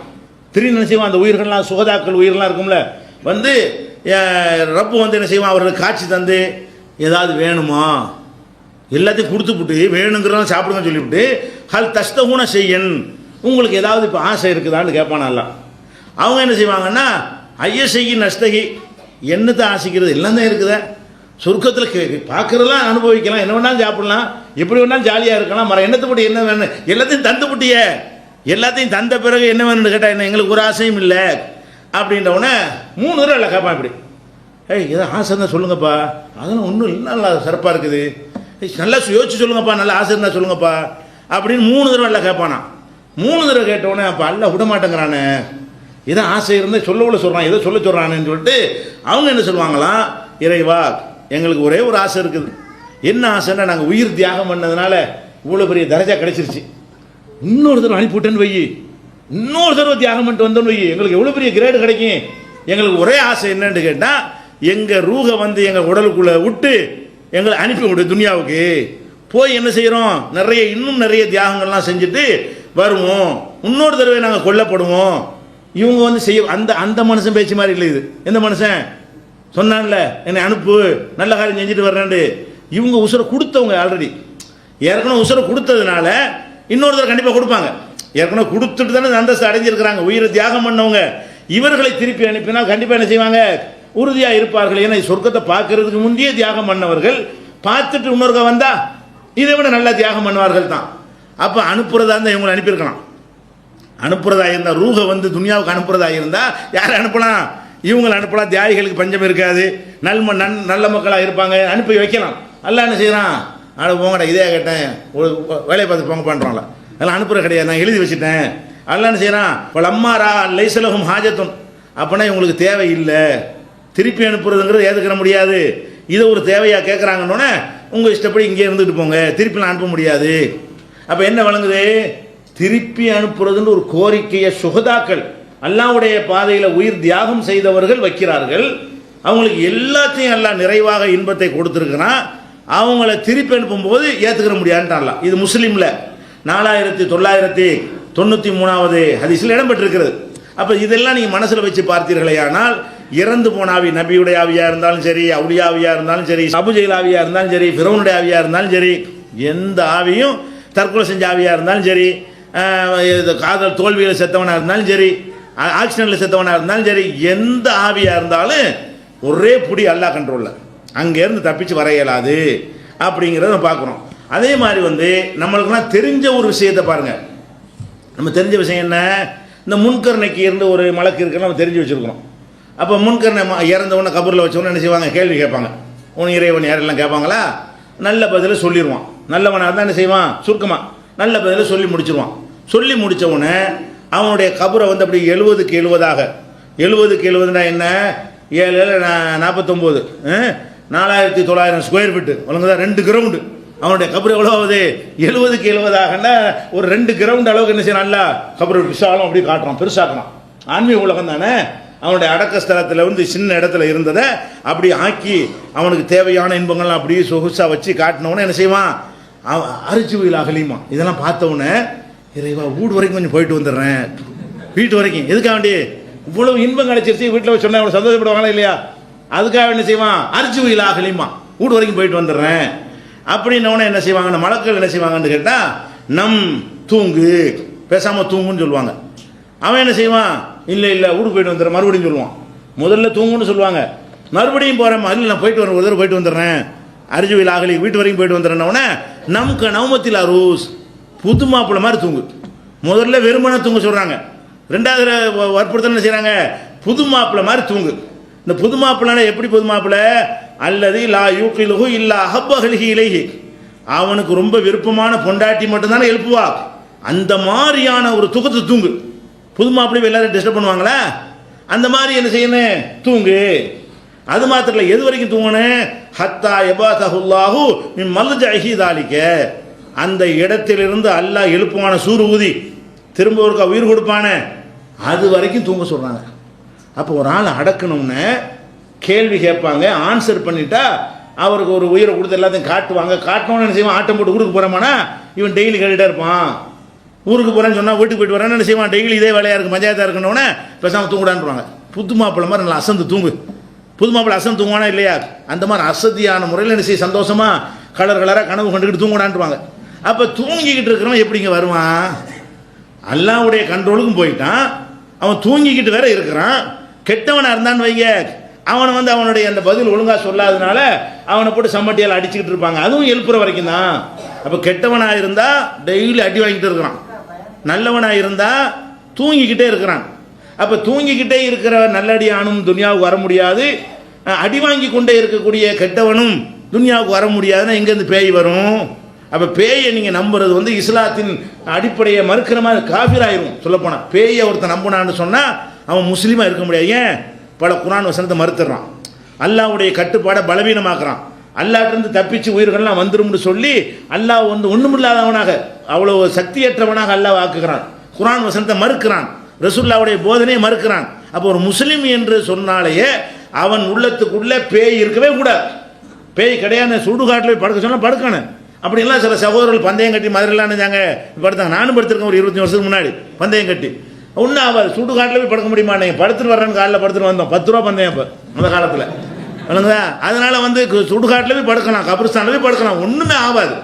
அதனால இது பொய்யா நமக்கு கற்பனை ஏற்றி ஏற்றி நினைஞ்சிருக்கிறாங்க, செஞ்சுட்டாங்கன்னு விளங்கிக் கொள்ள வேண்டும். இன்னும் பேய் சம்பந்தமான விஷயங்கள், இன்னும் சில விஷயங்கள் இருக்கிறது, அதையும் பார்த்து விட்டு நம்மள்கிட்ட ஏற்பட்ட மனநோய்கள், என்னென்ன விதமான மனநோய்கள் நம்ம உள்ளாகிறோம் என்பது இன்ஷா அல்லாஹ். அல்ஹம்துலில்லாஹ். கண்ணியத்திற்குரிய எல்லாம் வல்ல அல்லாஹ் ஜல்ல ஷானஹு தஆலாவின் நல்லடியார்களே, மனக்குழப்பத்திற்கு இஸ்லாம் கூறும் மகத்தான தீர்வு என்ற இந்த தொடர் நிகழ்ச்சியில் 23ஆம் நாளில் நாம் எல்லாம் அமர்ந்திருக்கிறோம். நேற்றைய தினம் பேய் பிசாசுகள் என்ற ஒரு கற்பனையை நிஜமாக நம்புவது இஸ்லாத்திற்கு எதிரானது, அது உண்மைக்கு மாறானது, அது அறிவியலுக்கு அப்பாற்பட்டது, அதில் கடுகளவு கூட உண்மை இல்லை என்பதையெல்லாம் ஒரு பகுதியை நேற்றைய தினம் பார்த்தோம். இறுதியாக நபிகள் நாயகம் ஸல்லல்லாஹு அலைஹி வஸல்லம் அவர்கள் அந்த கபூரில் வைத்து விசாரணை செய்யப்படும் பொழுது கேள்வி கேட்டு, அப்போ தூங்கு, கேமராவில் எழுப்புற வரைக்கும் தூங்கு என்று சொல்லப்பட்டுவிடும். அப்போ நல்லடியாராக இருந்தார்னா தூங்கி கொண்டே இருக்கிறாரு, கெட்டவராக இருந்தார்னு சொன்னால் கேமரால் வரைக்கும் அவர் வந்து அடி வாங்கி கொண்டு மலக்குகளால் தண்டிக்கப்பட்டு கொண்டே இருக்கிறாரு. அப்போ எந்த நல்ல உயிரும் இங்கே வர முடியாது, கெட்ட உயிரும் வர முடியாது என்பதை கடைசியாக பார்த்தோம். இது குறித்து இன்னொரு ஹதீஸில் நபிகள் நாயகம் ஸல்லல்லாஹு அலைஹி வஸல்லம் சொல்கிறாங்க, அகதக்கும் இதா மாத்த, உங்களில் யாராவது இறந்து விட்டார் என்று சொன்னால் உரில் அலைஹி மக்காதுஹு பில் கதாத்தி வல்ல ஷையி, காலையிலும் மாலையிலும் அவருக்கு சொர்க்கத்தில் என்ன இடம் கிடைக்குமோ, நரகத்தில் என்ன இடம் கிடைக்குமோ அது எடுத்து காட்டப்படுமா. கொஞ்சம் நேரத்துக்கு என்ன செய்யும், காலையில் ஒரு தடவை மாலையில் ஒரு தடவை இந்த பாரு உன் சொர்க்கம்னு காட்டிட்டு அது மாதிரி தூங்க போட்டுருவாங்க, இந்த பாரு நீ போகக்கூடிய நரகம்னு காட்டுவாங்க. அப்போ இப்படி சொல்லிவிட்டு ஹாதா மக்காதுக்க, இதான் நீ போகிற இடம், உலகத்தையெல்லாம் எல்லாம் திரும்ப எழுப்பும் பொழுது உனக்கு தீர்ப்பளித்து நீங்கள் தான் போக போகிற, இந்த சொர்க்கத்துக்கு தான் நீ போக போகிற, இந்த நரகத்துக்கு தான் நீ போக போகிற என்று சொல்லப்படும். இது எவ்வளவு நாளைக்கு இது நடக்கும் என்று சொன்னால் ஹத்தா யபாச கல்லாஹு யௌமுல் கியாமா, அப்போ கியாம நாளில் அல்லாஹ் உன்னை எழுப்புற வரைக்கும் இதுதான் உனக்கு நிலைமை அப்படின்னு மலக்குகள் மூலமாக சொல்லப்படுமா. இது புகாரியில் 1379வது ஹதீஸில் இருக்கிறது. அப்போ ஒவ்வொரு நாளும் தூங்கிக்கிட்டே இருக்கிறாங்க, கியாம நாள் வரைக்கும் தூங்கிக்கிட்டே இருந்தாலும் ஒரு நாளைக்கு 2 டைம்ஸ் அவங்கள என்ன செய்யப்படுது, எழுப்பி. நம்ம போய் எழுப்ப முடியாது, மலக்குகளால் எந்த அல்லாஹ் தூங்க வச்சானோ அவன் எழுப்பி என்ன செய்வான்னு கேட்டால் சொர்க்கத்தையும் நரகத்தையும் என்ன செய்வான் காட்டிட்டு, சொர்க்கவாசியாக இருந்தால் சொர்க்கத்தை காட்டுவான், அவர் போகிற சொர்க்கத்தை. நரகவாசியாக இருந்தால் அவருக்கு எந்த நரகத்துக்கு போவாரோ, எந்த தரத்தில் உள்ள நரகத்துக்கு போவாரோ அதை எடுத்து காட்டுவான். எடுத்து காட்டிவிட்டு கியாம நாள் வரைக்கும் உனக்கு காட்டிக்கிட்டே இருப்பேன், இதான் நிலைமை அப்படின்னு சொல்லப்படும்ங்கிறாங்க. அப்போ எப்படி பேய வர முடியும்? தூங்கவும் போட்டாச்சு, டெய்லி எழுப்பி அவங்களுக்கு அட்டென்ஷன் பண்ணுவாங்கல்ல, வருகை பதிவேடு மாதிரி 2 டைம்ஸ் என்ன செய்யப்படுது, காலையில் ஒரு வருகை அட்டெண்டன்ஸ் மாதிரி தானே எழுப்பி வச்சுட்டு இந்த பார்த்துக்கன்னா அவங்க அங்கே இருக்கணும். மலைக்கு பார்க்கும்போது இங்கே வந்துட்டு என் மேலே ஏறிக்கிட்டாருன்னா அது எப்படி சரியாக வரும், உங்கள் மேலே அடிக்கிட்டாருன்னா எப்படி சரியாக வரும்? அப்போ இந்த ஹதீஸை அல்லாஹ்வுடைய ரசூலுடைய இதை நம்ம நம்பணும்னு சொன்னால் எந்த இறந்து போன ஆவியும் இந்த உலகத்துக்கு என்ன செய்யாது, வர முடியாது. அவ்வளோ உறுதியான கட்டுப்பாடு, அல்லாஹ்வுடைய கட்டுப்பாடு வந்து அவ்வளோ பலமானது. அதை உடைச்சிக்கிட்டு அதை மீறிக்கிட்டு அல்லாவை ஜெயிச்சுக்கிட்டு இங்கே வந்து ஆவிகள் வந்து ஒருத்தனை வந்து ஆக்கிரமிக்குது என்று சொன்னால் அது வந்து பிற மதங்களில் சொல்லப்படக்கூடிய கட்டுக்கதை அடிப்படையில் நமக்கு வந்ததே தவிர பகுத்தறிவு பூர்வமாகவும் வந்ததல்ல, இஸ்லாமிய நம்பிக்கை அடிப்படையிலையும் இது வந்தது கிடையாது என்பதற்கு இந்த ஒரு ஹதீஸும் ஆதாரமாக இருக்கிறது. இதெல்லாம் விடுங்க, ஒரு மற்ற உயிர்களை விடுங்க, இந்த உலகத்துக்கு ஒரு உயிர் வரலாம் என்று இருந்தால் அதுக்கு அல்லாஹ் பர்மிஷன் கொடுக்கறதா இருந்தால் நபிகள் நாயகம் ஸல்லல்லாஹு அலைஹி வஸல்லம் கொடுத்துருப்பான். அவங்க இறந்துட்டாங்க, அவங்கள அடக்கம் பண்ணியாச்சு, அவங்க அல்லாஹ்வுடைய கண்ட்ரோலில் தான் அவங்களும் இருக்கிறாங்க. அவங்க என்ன சொல்கிறாங்கன்னு கேட்டால், இன்னலில்லாஹி மலாயிகத்தன் சையாஹீன ஃபில் அர்தி, அல்லாஹ் வந்து பூமியில் சில மலக்குகளை வானவர்களை நியமித்திருக்கிறான். அவங்க வேலை என்னன்னு கேட்டால், யுபல்லிகூன மின் உம்மத்திய சலாம், என் உம்மத்தில் சலாம் சொல்லுவாங்கல்ல, அந்த சலாமை கொண்டு வந்து எனக்கு சேர்க்கிறது வேலை. இப்போ நம்ம ஒவ்வொரு நாள் அவங்களுக்கு சலாம் சொல்கிறோம் தினசரி, அதுக்காக தனியாக போயிட்டு அஸ்ஸலாமு அலைக்கும் யாரை சொல்லணும்னு சொல்லிட்டு தேவையில்லை. அன்றாடம் நம்ம சலாம் சொல்வதற்கு தொழுகையில் என்ன செய்கிறோம், அஸ்ஸலாமு அலைக்க ஐயுஹன் நபியு ரஹமத்துல்லாஹி வபரகாத்துஹு, நபியே உங்கள் மீது சலாம் உண்டாகட்டுமாகன்னு சொல்கிறோம். ரசூலுல்லாஹ் கேட்காதுங்க போது நம்ம ஏன் சொல்லணுன்ற டவுட்லாம் கூட சில ஆளுக்கு வரும். அது சொல்கிறோம் என்று சொன்னால் உடனே மலக்கு கொண்டு போய் சேர்த்துருவார். இன்னைக்கு இந்த ஆள் சொன்னார், இன்னைக்கு இந்த ஆள் சொன்னார். அப்படி எத்தனை லட்சக்கணக்கான ஆளாக இருந்தாலும் எத்தனை பேர் சொன்னாலும் அந்த உலகம் வேறு இந்த உலகம் வேறு. இந்த உலகத்தில் அப்படி சொல்கிறதுக்கே முடியாது. ஒரு ஆள் சலாமை சொல்லிக்கிட்டே இருந்தான்னா ஒரு நாள் சலாமையே 50 வருஷம் சொல்ல வேண்டியிருக்கும். ஒரு நாள் சலாம் இவர் சொன்னார் அவர் சொன்னார் சொல்வதாக இருந்தால் இந்த உலகத்தில் ஒரு நாளுடைய சலாமையை இப்போ ஒரு 700 கோடி பேர் இருக்கிறாங்க, 150 கோடி முஸ்லீம் இருக்கிறான். அதில் ஒழுங்காக ஒரு 10 கோடி பேராது என்ன செய்வான் சொல்லுவான். 10 கோடி சலாமை எடுத்துக்கிட்டு போய் சொன்னால் அதுக்கு எத்தனை நாள் பிடிக்கும்? அது இந்த உலகத்துக்கு தான். அது வேறு விதமான உலகம்ங்கும் போது என்ன ஆயிரும், எல்லாம் ஃபாஸ்ட்டாக கால்குலேட்டர் கணக்கு போடுறதுக்கு டைம் ஆகுதா, நம்ம உட்காந்து கூட்டினா எவ்வளோ டைம் ஆகுது, கூட்டினா என்னவாக ஒரு 10 கணக்கு போட்டு கூட்டுவதாக இருந்தால் அது பேப்பரை போட்டு 7 4 10 11 கூட்டிகிட்டு இருக்கிறதா இருந்தால் எவ்வளோ டைம் எடுக்கும். இதுவே ஒரு கால்குலேட்டரில் பெருக்கிறதாக கூட்டுவதாக இருந்தால் ஃபாஸ்ட்டாக நடக்கிறது. அப்போ சாதாரண ஒரு மிஷினே சில வேலைகளை ஃபாஸ்ட்டாக செய்கிறது. நம்ம செய்வதை விட மேனுவலாக செய்வதை விட ஒரு எந்திரம் வந்து என்ன செய்யுது, நம்மளை விட விரைவாக செய்கிறது. அப்போ அல்லாஹ்வுடைய அந்த உலகத்தில் 1000 கோடி பேர் சலாம் சொன்னாலும் அது வேற மெத்தடில் போய் சேர்ந்துடும். உலகமே வேற, அங்கே மனிதனுடைய ஆற்றலே வேற.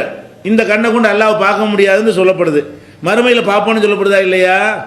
இந்த இருக்கிற கண்ணை கொண்டு அல்லாஹ்வை பார்க்க நினைச்சா மூசா நபிக்கு ஏற்பட்ட கை தான் ஏற்படும், மூர்ச்சித்து விழ வேண்டியது தான். அல்லாஹ்வை பார்க்க இயலாது. ஆனால் மறுமையில் அந்த அல்லாஹ்வை நம்ம பார்ப்போம். அந்த ஒளிமயமான அல்லாஹ்வை இந்த கண்ணு தாங்காது, மலைகளை தூளாகிவிடும் என்று சொல்லக்கூடிய இருந்தாலும் அந்த உலகத்தில் நம்முடைய பவர்லாம் கூட, நம்முடைய ஆற்றல்லாம் என்ன செய்கிறது, அல்லாஹ் திரும்ப உயிர்ப்பிக்கும் பொழுது இந்த நம்மள்ட்ட இருக்கிற பல பலவீனங்கள் இருக்காது. முதுவை கிழவனாகும் அங்கெல்லாம் நம்ம சொர்க்கத்துக்கு போயிட்டோன்னா இளைஞர் தான், என்றும் 16 தான், கிழவிக்கு வேலையே கிடையாது. அப்போ அதுவே ஒரு வித்தியாசமான ஒரு அமைப்பு தானே. அதனால வந்து எப்படி இத்தனை கோடி பேர் சலாமையும் இப்போ சொல்லிக்கிட்டே இருப்பாங்க அப்படின்னு நினைக்க இயலாது. எத்தனை கோடி பேராக இருந்தாலும் அது வந்து வேற ரிலேட்டிவிட்டி தியரியை நீங்கள் கொஞ்சம் படிச்சீங்கன்னா என்ன செய்யும் உங்களுக்கு விளங்கும். அந்த உலகத்துக்கு போயிட்டுனா எல்லாம் ஃபாஸ்ட்டாக போயிடுச்சுன்னு சொன்னால் நம்ம நினைத்து பார்க்காத விஷயங்கள்லாம் என்ன செய்யும் சின்ன நேரத்தில் நடக்கும். நமக்கு தான் சின்ன நேரமாக இருக்கும். அதனால் வந்து அந்த மாதிரி மலக்குகள் இருக்க மேட்ரு எதுக்கு இதை சொல்கிறோம்னு கேட்டால், ரசூல் ஸல்லல்லாஹு அலைஹி வஸல்லம் அந்த உலகத்தில் நடமாடிக்கிட்டு இருந்தால் அதே மலக்கு போய் சொல்லணும், அவங்கள நேரம் கேட்டு போயிடுவாங்களே. அஸ்ஸலாமு அலைக்க ஐயுஹன் நபின்னு நம்ம சொல்லும் பொழுது ரசூலுல்லாஹ் காதில் கேட்டு வலைக்கும் சலாம் சொல்லிட்டு போயிடலாம்ல. வர இயலாமல் இருக்கும்போது நம்ம சலாம் சொல்லுங்கன்னு மார்க்கத்தில் சொல்லியாச்சு. அப்போ மார்க்கத்தில் அல்லாஹ்வும் கட்டளைறான், சல்லு அலைஹி வ சல்லிமு, அவருக்கு நீங்கள் சலவாத்தும் சொல்லுங்கள் சலாமும் சொல்லுங்கள். அப்போ ரசூலுல்லாஹ்வுக்கு சலாம் சொல்லுறது கட்டளைறான். அவங்க இல்லை உலகத்தில் அவங்க வாழுகிற காலத்துக்கு இந்த கட்டளை பொருந்தும். அவங்க மூத்தா போன பிறகு எங்கே போய் சலாம் சொல்கிறது? அதை ரசூலுல்லாஹ்ட்ட சஹாபாக்கள் கேட்குறாங்க, அல்லாஹ்வுடைய தூதரே இந்த சலாம் சொல்வதை பற்றி நாங்கள் அறிந்து வைத்திருக்கிறோம், அத்தஹியாத்தில் உங்கள் மீது சலவாத்து சொல்வது எப்படின்னு கேட்ட உடனே நம்ம தொழுகையில் ஓதுறோம்ல சலவாத்து, அதை சொல்லி கொடுக்குறாங்க. அல்லாஹும்ம ஸல்லி அலா முஹம்மதின் வ அலா ஆலி முஹம்மதின் கமா ஸல்லைத அலா இப்ராஹீம் என்று நீண்ட இந்த சலவாத்தை சொல்லி தர்றாங்க. அப்போ நம்ம என்ன இதில் விளங்குறோம், நபிகள் நாயகம் ஸல்லல்லாஹு அலைஹி வஸல்லம் அவர்களாக இருந்தாலும் அவங்க இந்த உலகத்துக்கு வர முடியாது. நம்ம சொல்லக்கூடிய செய்தியை இந்த மலக்குங்கிற மீடியேட்டர் தான் கொண்டு போவார். அங்கே ஒரு செய்தி இங்கேருந்து ஒரு செய்தி பாஸ் ஆகணும்னு சொன்னால் நான் அங்கே போய் இந்த செய்தியை சொல்ல இயலாது, அவங்களும் இங்கே வந்து என்னுடைய செய்தியை ரிசீவ் பண்ண இயலாது. அவங்க காது கொடுத்து வாங்கி கொள்ள இயலாது. அப்போ நாம் சொல்லக்கூடிய இந்த சலாம் அவர்களுக்கு போய் சேர்வதாக இருந்தால் அதுக்குண்டு அல்லாஹ் நியமித்திருக்கிற மலக்குகள் தான் கொண்டு போய் சேர்க்கிறார்கள்னு சொன்னால் அப்போ என்ன விளங்குது? அவ்வளோ உறுதியான கோடை போட்டான்ல, வர இயலாது. சலாத்துக்கு பதில் சொல்கிறது கூட வர இயலாது. சலாம் சொன்னால் பதில் சொல்கிற கடமை தானே, அது கூட வர இயலாது. இங்கேருந்து சலாமை நீங்கள் பார்சல் பண்ண இயலாது, அங்கேருந்து பதிலும் என்ன செய்யாது, உங்களுக்கு வரவும் செய்யாது. மலக்குகள் வேற ரெண்டு உலகத்துக்கு மேட்ச் ஆகக்கூடியவங்க, அவங்க இந்த உலகத்திலையும் இருப்பாங்க, அந்த உலகத்துக்கு போவார்கள். அந்த மலக்குகள் வழியாகத்தான் இது கடத்தப்படுகிறது என்று நபிகள் நாயகம் ஸல்லல்லாஹு அலைஹி வஸல்லம் சொன்ன நசையிலையும் 1282 இன்னும் பல நூல்களையும் இது இடம்பெற்றிருக்கிறது. அப்போ இதெல்லாம் என்னத்தை காட்டுகிறது என்று சொன்னால், ஒரு மனிதர் இறந்துட்டு அல்லாஹ்வுடைய ரசூலாக இருந்தால் கூட அவங்க திரும்பிலாம் என்ன செய்ய மாட்டாங்க, இங்கே வரமாட்டாங்க, ஆவியாவெல்லாம் நடமாடிக்கிட்டு இருக்க மாட்டாங்க, அந்த வாசல் அடைக்கப்பட்டு விட்டது. இப்படி ஒரு மார்க்கத்தில் இருந்துக்கிட்டு இப்படி பேயை நம்புறது, இந்த மாதிரிலாம் அடிப்படை இல்லாத மதத்தில் வேண்டாம் நம்புவாங்க. அவங்களுக்கு பேசிக்கில் என்ன செய்யப்படலை, இப்படி சொல்லித்தரப்படவில்லை. நமக்கு அழகான ஒரு பேசிக்கை போட்டு வைத்திருக்கும் பொழுது அதை நம்ம மீறக்கூடிய வகையில் பேயை நம்பணும்னு சொன்னால் இஸ்லாத்தை மறுக்கிற மாதிரி ஆகிவிடும். இதை நம்ம விளங்கி கொள்ள வேண்டும். இப்படி சொன்ன உடனே சில பேர் என்ன செய்வாங்கன்னு கேட்டால், அதாவது வேறு மதத்திலேருந்து காப்பி அடிக்கிறாங்க. இந்த பேய் பிசாசெல்லாம் இஸ்லாத்தில் கிடையாது, பிற மதத்தவர்கள் இந்த ஆவிகள் வரும் போகும்னு சொல்கிறாங்க இல்லையா, அதை நம்பிக்கொண்டு இவங்க சொல்கிறாங்களா, அது மனசில் இருக்குது.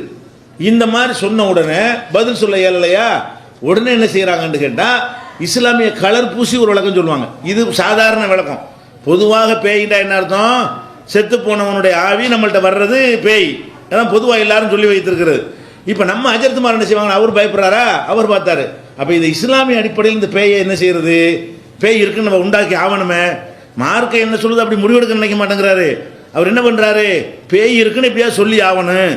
அப்போ ஆவி திரும்ப வராதுன்னு சொல்லிவிட்டாங்க, இந்த ரூட்டில் போனால் பேயை நிலைநாட்ட முடியாது, ரூட்டை மாற்றுவோம் அப்படின்னு சொல்லி மாற்றுறாங்க. என்ன மாற்றுறாங்க தெரியுமா, பேயின்னு சொன்னால் சைத்தான், அந்த மனுஷனுடைய ரூஹுங்க வராது, அவன்கிட்ட சைத்தான் இருந்தான்ல, அந்த சைத்தான் ஏறிக்கிடுவான்.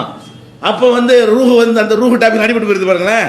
இப்போ ஒரு பேயின்னு சொன்னால் அவன் மற்ற மதத்தில் பேயின்னா செத்து போகணுன்ற ஆவி. அந்த ஆலிம்சாக்கள் வியாக்கியானத்தில் பேயினா என்னன்னு கேட்டால், செத்து போனவன்ட்ட ஒரு சைத்தான் இருப்பான்ல, அவன் எங்கே போவான், இப்போ அவன் அலைவானான். ஒரு ஆள் செத்த உடனே அவங்ககிட்ட இருந்த சைத்தான செய்வான், அலைஞ்சு சுற்றிக்கிட்டே இருப்பானா, யாரா கிடைக்கிறான்னு சொல்லி அவன் ஒரு ஆளுக்குள்ள நுழைஞ்சிக்கிடுவான். சைத்தான் நுழைஞ்ச உடனே என்ன ஆகுறது, இவன் ரெண்டு ஆள் டபுள் ஆள் ஆகிடுறான். இப்படிங்கிற மாதிரி என்ன செய்கிறாங்க, சைத்தான் தான் வந்துடுறானே தவிர ஆவி, நாங்களும் ஆவி வரலன்னு சொல்கிறோம். ஆவி வரலன்னு சொல்லும்பொழுது நாங்கள் ஏன் குரானை மறுத்ததாகுது, இஸ்லாத்தின் நம்பிக்கை கலர் அப்படி பூசுறாங்க. இஸ்லாமிய நம்பிக்கை பிரகாரமே பேயின்னு ஒன்று இருக்குதுங்கிறாங்க. இது சரியா, இதுக்கு மார்க்கத்தில் இருக்கான்னு கேட்டால் மார்க்கத்தில் கிடையாது. ஏன்னா சைத்தாண்டா யார், சைத்தானோட டியூட்டி என்ன, சைத்தான் அல்ல எதுக்கு படைச்சிருக்கிறான், இதை விளங்கின ஒருத்தர் இந்த வாதத்தை வைக்கலாமா? சைத்தான் அல்ல படைச்சது எதுக்குன்னா வழி கெடுக்கிறது. அவனுடைய டியூட்டி என்ன, அவனுடைய வேலை மனிதன் நரகவாசியாக போகணும், மனிதன் நல்லவனாகக்கூடாது. எப்படியாவது அல்லாஹ்வுக்கு மாற்றமான செயலை செஞ்சு செஞ்சு செஞ்சு அவன் நரகத்திற்கு போகணும் என்பதுதான் யாருடைய குறிக்கோள், ஷைத்தானுடைய குறிக்கோள். அதான் அல்லாஹ் என்ன செய்கிறான், குரானில் சொல்கிறான். 4வது அத்தியாயத்தில் 60வது வசனத்தில், நிறைய குரானில் இருக்கிற சாம்பிளுக்கு ஒன்று 2-3 வசனம் தான். 4வது அத்தியாயத்தில் 60வது வசனத்தில் சொல்கிறான், ஒ யுரீது ஷைத்தானு ஐ யுதில்லஹும் லலாலம் பஈதா, ஷைத்தான் மனிதர்களை பெரும் வழிகேட்டில் தள்ளத்தான் நாடுகிறான். அவனுடைய நோக்கம், திட்டம், இலக்கு என்னவென்று சொன்னால் பயங்கரமான வழிகேட்டில் நம்மளை தள்ளுவது, எப்படியாவது நம்மளை பாவியாக்கணும், எப்படியாவது குற்றவாளியாக்கணும், எப்படியாவது நரகத்திற்கு உரியவர்களாக மாற்றணும். இது ஷைத்தானுடைய கொள்கை. அதுக்கு தான் ஷைத்தானுக்கு அவகாசம் கேட்டான். ஷைத்தான் என்ன அப்போதைக்கு எல்லா வேலை விரட்டியிருப்பான், அப்போ அழிச்சிருப்பான்ல, அவன் கேட்டான் எனக்கு ஒரு டைம் கொடு, நான் என்ன செய்யறேன் எல்லாத்தையும் வழிகெடுத்து காட்டுறேன் அப்படின்னு சொன்ன உடனே அல்லாஹ் என்ன செஞ்சான், ஓ இன்னக்க மினல் முன்தரீன், உனக்கு டைம் கொடுத்தாச்சுன்னா. எதுக்கு டைம் கொடுத்தேங்கிறான், வழி கெடுத்து பாடுறான்னு தான் அல்லாஹ் சவால் விட்டு தான் கொடுத்துருக்குறான். எல்லாரையும் கெடுக்க முடியாது, நல்லடியார்களும் இருப்பாங்க, அவங்கள்ட்ட உன்னுடைய பாச்சா பழிக்காது என்கிற மாதிரி அல்லாஹ் என்ன சொல்கிறான், சொல்லி அனுப்பிட்டான். அவனுடைய வேலை என்ன, மனிதனை எப்படியாவது சஜிதா செய்ய சொன்னான்ல மனுஷனுக்கு, அது மறுத்தான்ல. இந்த மனுஷனால தான் நம்முடைய கிரேட் குறைஞ்சிச்சு, இந்த மனுஷனை படைக்காமல் இருந்தால் நமக்கு இப்படி ஒரு நிலைமை ஏற்பட்டிருக்குமா அப்படின்னு இப்லீஸுக்கு அன்னைக்கு வந்த ஒரு வெறுப்பு நம்மளை வழி கெடுக்கிறதையே ஒரு நோக்கமாக கொண்டு என்ன செய்யறான், நீ படைச்ச அந்த படைப்பு மட்டமான படைப்பு நான் காட்டுவேன் அப்படின்னு அவன் செய்கிறான். அதே மாதிரி 4வது அத்தியாயத்தில் 120வது வசனத்தில் யஇதுஹும் ஒய் மன்னீஹும் ஒமா யஇதுஹும் ஷைத்தானு இல்லா குரூரா. ஷைத்தானுடைய வேலை என்னன்னு கேட்டால் பொய்யான வாக்குறுதியை கொடுப்பது, ஆசை வார்த்தை காட்டுவது, இந்த மாதிரி செய்து மக்களை வழிகெடுக்கிறான். ஒரு ஆசை ஒரு தப்பான காரியம் செய்யும் பொழுது அது எவ்வளோ நல்லது, எவ்வளோ இன்பமாக இருக்கும், எவ்வளோ ருசியாக இருக்குன்னு காட்டுவான். அப்படியே நமக்கு அப்படியே ஓடும், கற்பனை ஓடணும்னு போய் செஞ்சிடணும். இதுதான் ஷைத்தானுடைய வேலை. ஒமா யஇதுஹும் ஷைத்தான் இல்லா குரூரா. ஷைத்தான் மோசடியான வாக்குறுதியை தான் தருகிறான், உண்மையில் அது இன்பம் கிடையாது, அது உனக்கு துன்பம் தான் அப்படிங்கிறத அல்லாஹ் சொல்லி காட்டுகிறான். அதே மாதிரி ஒரு ஸய்யன லஹும் ஷைத்தானு மா கானூ யஅமலூன். அவர்கள் செய்கிற கெட்ட செயல்களை எல்லாம் ஷைத்தான் அழகானதாக அவர்களுக்கு காட்டி விடுகிறான். அவன் செய்கிற கெட்ட செயல் ஷைத்தான் என்ன சொல்கிறான், உள்ள நுழைஞ்சிக்கிட்டு நீ நல்லதான் செய்கிற, விடாது, இதே மாதிரி கண்டினியூ பண்ணு, இதே அவன் மெயின்டைன் பண்ணிக்கிட்டு வான்னு என்ன செய்கிறான், அவன் ஷைத்தான் நம்மளை வழிகெடுக்கிறான். இது 6வது அத்தியாயத்தில் 43 இருக்கிறது. இப்போ இன்னஹு யஅமுரு பில் ஃபஹ்ஷாஇ வல் முன்கர். ஷைத்தானுடைய வேலை என்னன்னு கேட்டால் தீமைகளையும் அருவருக்கத்தக்க காரியங்களையும் ஏவுவது தான் ஷைத்தானுடைய வேலை. இதை நல்லா விளங்கிட்டீங்களா? இப்போ ஷைத்தான் மேலாடுறதுங்கிறாங்கல்ல, மேலாடுறது சரியா? ஷைத்தான் யாருன்னு நிறைய குர்ஆன் வசனத்தை எடுத்துக்கிட்டீங்கன்னா ஷைத்தானுடைய வேலை இதுதான் உங்களுக்கு விளங்கிடும். இப்போ ஒருத்தனை பேய் பிடிச்சதா சொல்கிறாங்க. பேய்னா கிறுக்கன் தானே, பேய் பிடிச்சா என்ன கிறுக்கன் ஆகிடுறான்ல, அவன் வேற ஆள் ஆகிடுறான். இப்படி ஒருவன் கிறுக்கனாக ஆக்கிவிட்டால் ஷைத்தான் போய் என்ன செய்கிறான், ஒரு ஆள் மேலே ஏறி ஒரு ஆள் மேலே மேலாடி அவனை கிறுக்கனாக்கி விட்டுறான்னு சொன்னால் இது ஷைத்தானுக்கு லாபமா நட்டமா? ஷைத்தான் கொள்கை என்ன? நரகவாசி ஆக்குறது. கிறுக்கன் ஆக்கினா எப்படி நரகவாசி ஆக்குறது? கிறுக்கன் கொலை செஞ்சா அல்லாஹ் பிடிப்பானா? கிறுக்கன் தண்ணி அடிச்சா கேள்வி கேட்பானா? உலகத்திலேயாச்சும் கேட்பானுங்களா? உலகத்திலே ஒரு கிறுக்கன் யாராவது கொலை பண்ணிட்டான்னா அவனை தூக்கில் போடுவானா? அப்போ ஒருத்தனை கிறுக்கன் ஆக்கிட்டான்னு சொன்னால் அவன் என்ன தப்பு மாதிரி நமக்கு தெரிஞ்சாலும் அவன் குற்றமற்றவன் ஆக்கிடுறான். இது ஷைத்தான் லாஸில், இது ஷைத்தானுக்கு நட்டம் இல்லைங்க. இது ஷைத்தானுக்கு லாபம் என்ன? உங்களை சுய நினைவோடு வைத்து உங்களை பாவம் செய்ய வைக்கணும், சுய நினைவோடு உங்களை திருட வைக்கணும், சுய நினைவோடு உங்களை பொய் சொல்ல வைக்கணும், சுய நினைவோடு உங்களை ஃப்ராடு பண்ண வைக்கணும். அது ஷைத்தானுடைய வேலை. அப்போ நீ நரகத்துக்கு போவீங்க. அது மனிதனை நரகத்தில் கொண்டு தள்ளும். இப்போ நீங்கள் இந்த ஷைத்தான் தான் இந்த வேலையை செய்கிறான் பேயின்னு சொல்லி ஒருத்தன்ட்ட இருந்த ஷைத்தான் மேலே ஏறிக்கிட்டான்னு சொன்னால் அப்போ மேலே ஏறின ஷைத்தான் ஏறின பிறகு நம்ம கிறுக்கனவள் ஆயிடுறோம். இந்த பேய் பிடிச்சவன் சொல்கிறவன்லாம் அவனாக இருக்கிறான், வேற ஆள் ஆயிடுறான்ல. வேற ஆள் அவன் ஆகி இருக்கும் பொழுது அவன் கொலை செஞ்சால் அது யார் பொறுப்பு? அந்த மனுஷன் பொறுப்பாளி ஆவானா? பேய் பிடிச்சிருக்கு, நான் பேயின கிறுக்கனாக இருக்கான். கிறுக்கனாக இருக்கக்கூடிய ஒருத்தன் எந்த தப்புகளை, எவ்வளோ பாரதூரமான தப்புகளை செஞ்சாலும் மனிதர்களுடைய சட்டத்திலையும் அவன் குற்றவாளி கிடையாது, அல்லாஹ்வுடைய சட்ட பிரகாரமும் குற்றவாளி கிடையாது. கிறுக்கனுக்கு தொழுகை கடமையா? கிறுக்கனுக்கு நோன்பு கடமையா? கிறுக்கனுக்கு ஜக்காத்து கடமையா? ஒருத்தன் பிறந்ததுலேருந்து சாவரனுக்கு கிறுக்கன் செத்துட்டான்னு வைங்க, அல்லாஹ் ஏன்டா தொழுன்னு கேட்பானா? அவனை ஏன்டா நோன்புக்கலன்னு கேட்பானா? கிறுக்கனு கேள்வி கிடையாது, கொஸ்டின் பண்ண முடியாது. எப்போ கிறுக்கனை ஆனானோ அதுலேருந்து உள்ளதுக்கு அவனுக்கு என்ன இல்லை, கேள்வி கிடையாது. அப்படி இருக்கக்கூடிய நேரத்தில் இந்த ஷைத்தானை அல்லாஹ் எதுக்கு படைச்சிருக்கேன்னு சொல்கிறானோ அதுக்கு மாற்றமான வியாக்கியானத்தை இவங்க கொடுக்குறாங்க. ஷைத்தான் ஒருத்தன், அந்த ஷைத்தான் என்கிட்ட வந்துட்டா என்ன நடக்கணும் தெரியுமா? ஏற்கனவே 2 தடவை திருடினவன் 5 தடவை திருடணும், அப்படி இருக்கணும். 2 சினிமாவுக்கு போகணும், 10 சினிமாவுக்கு போகணும்.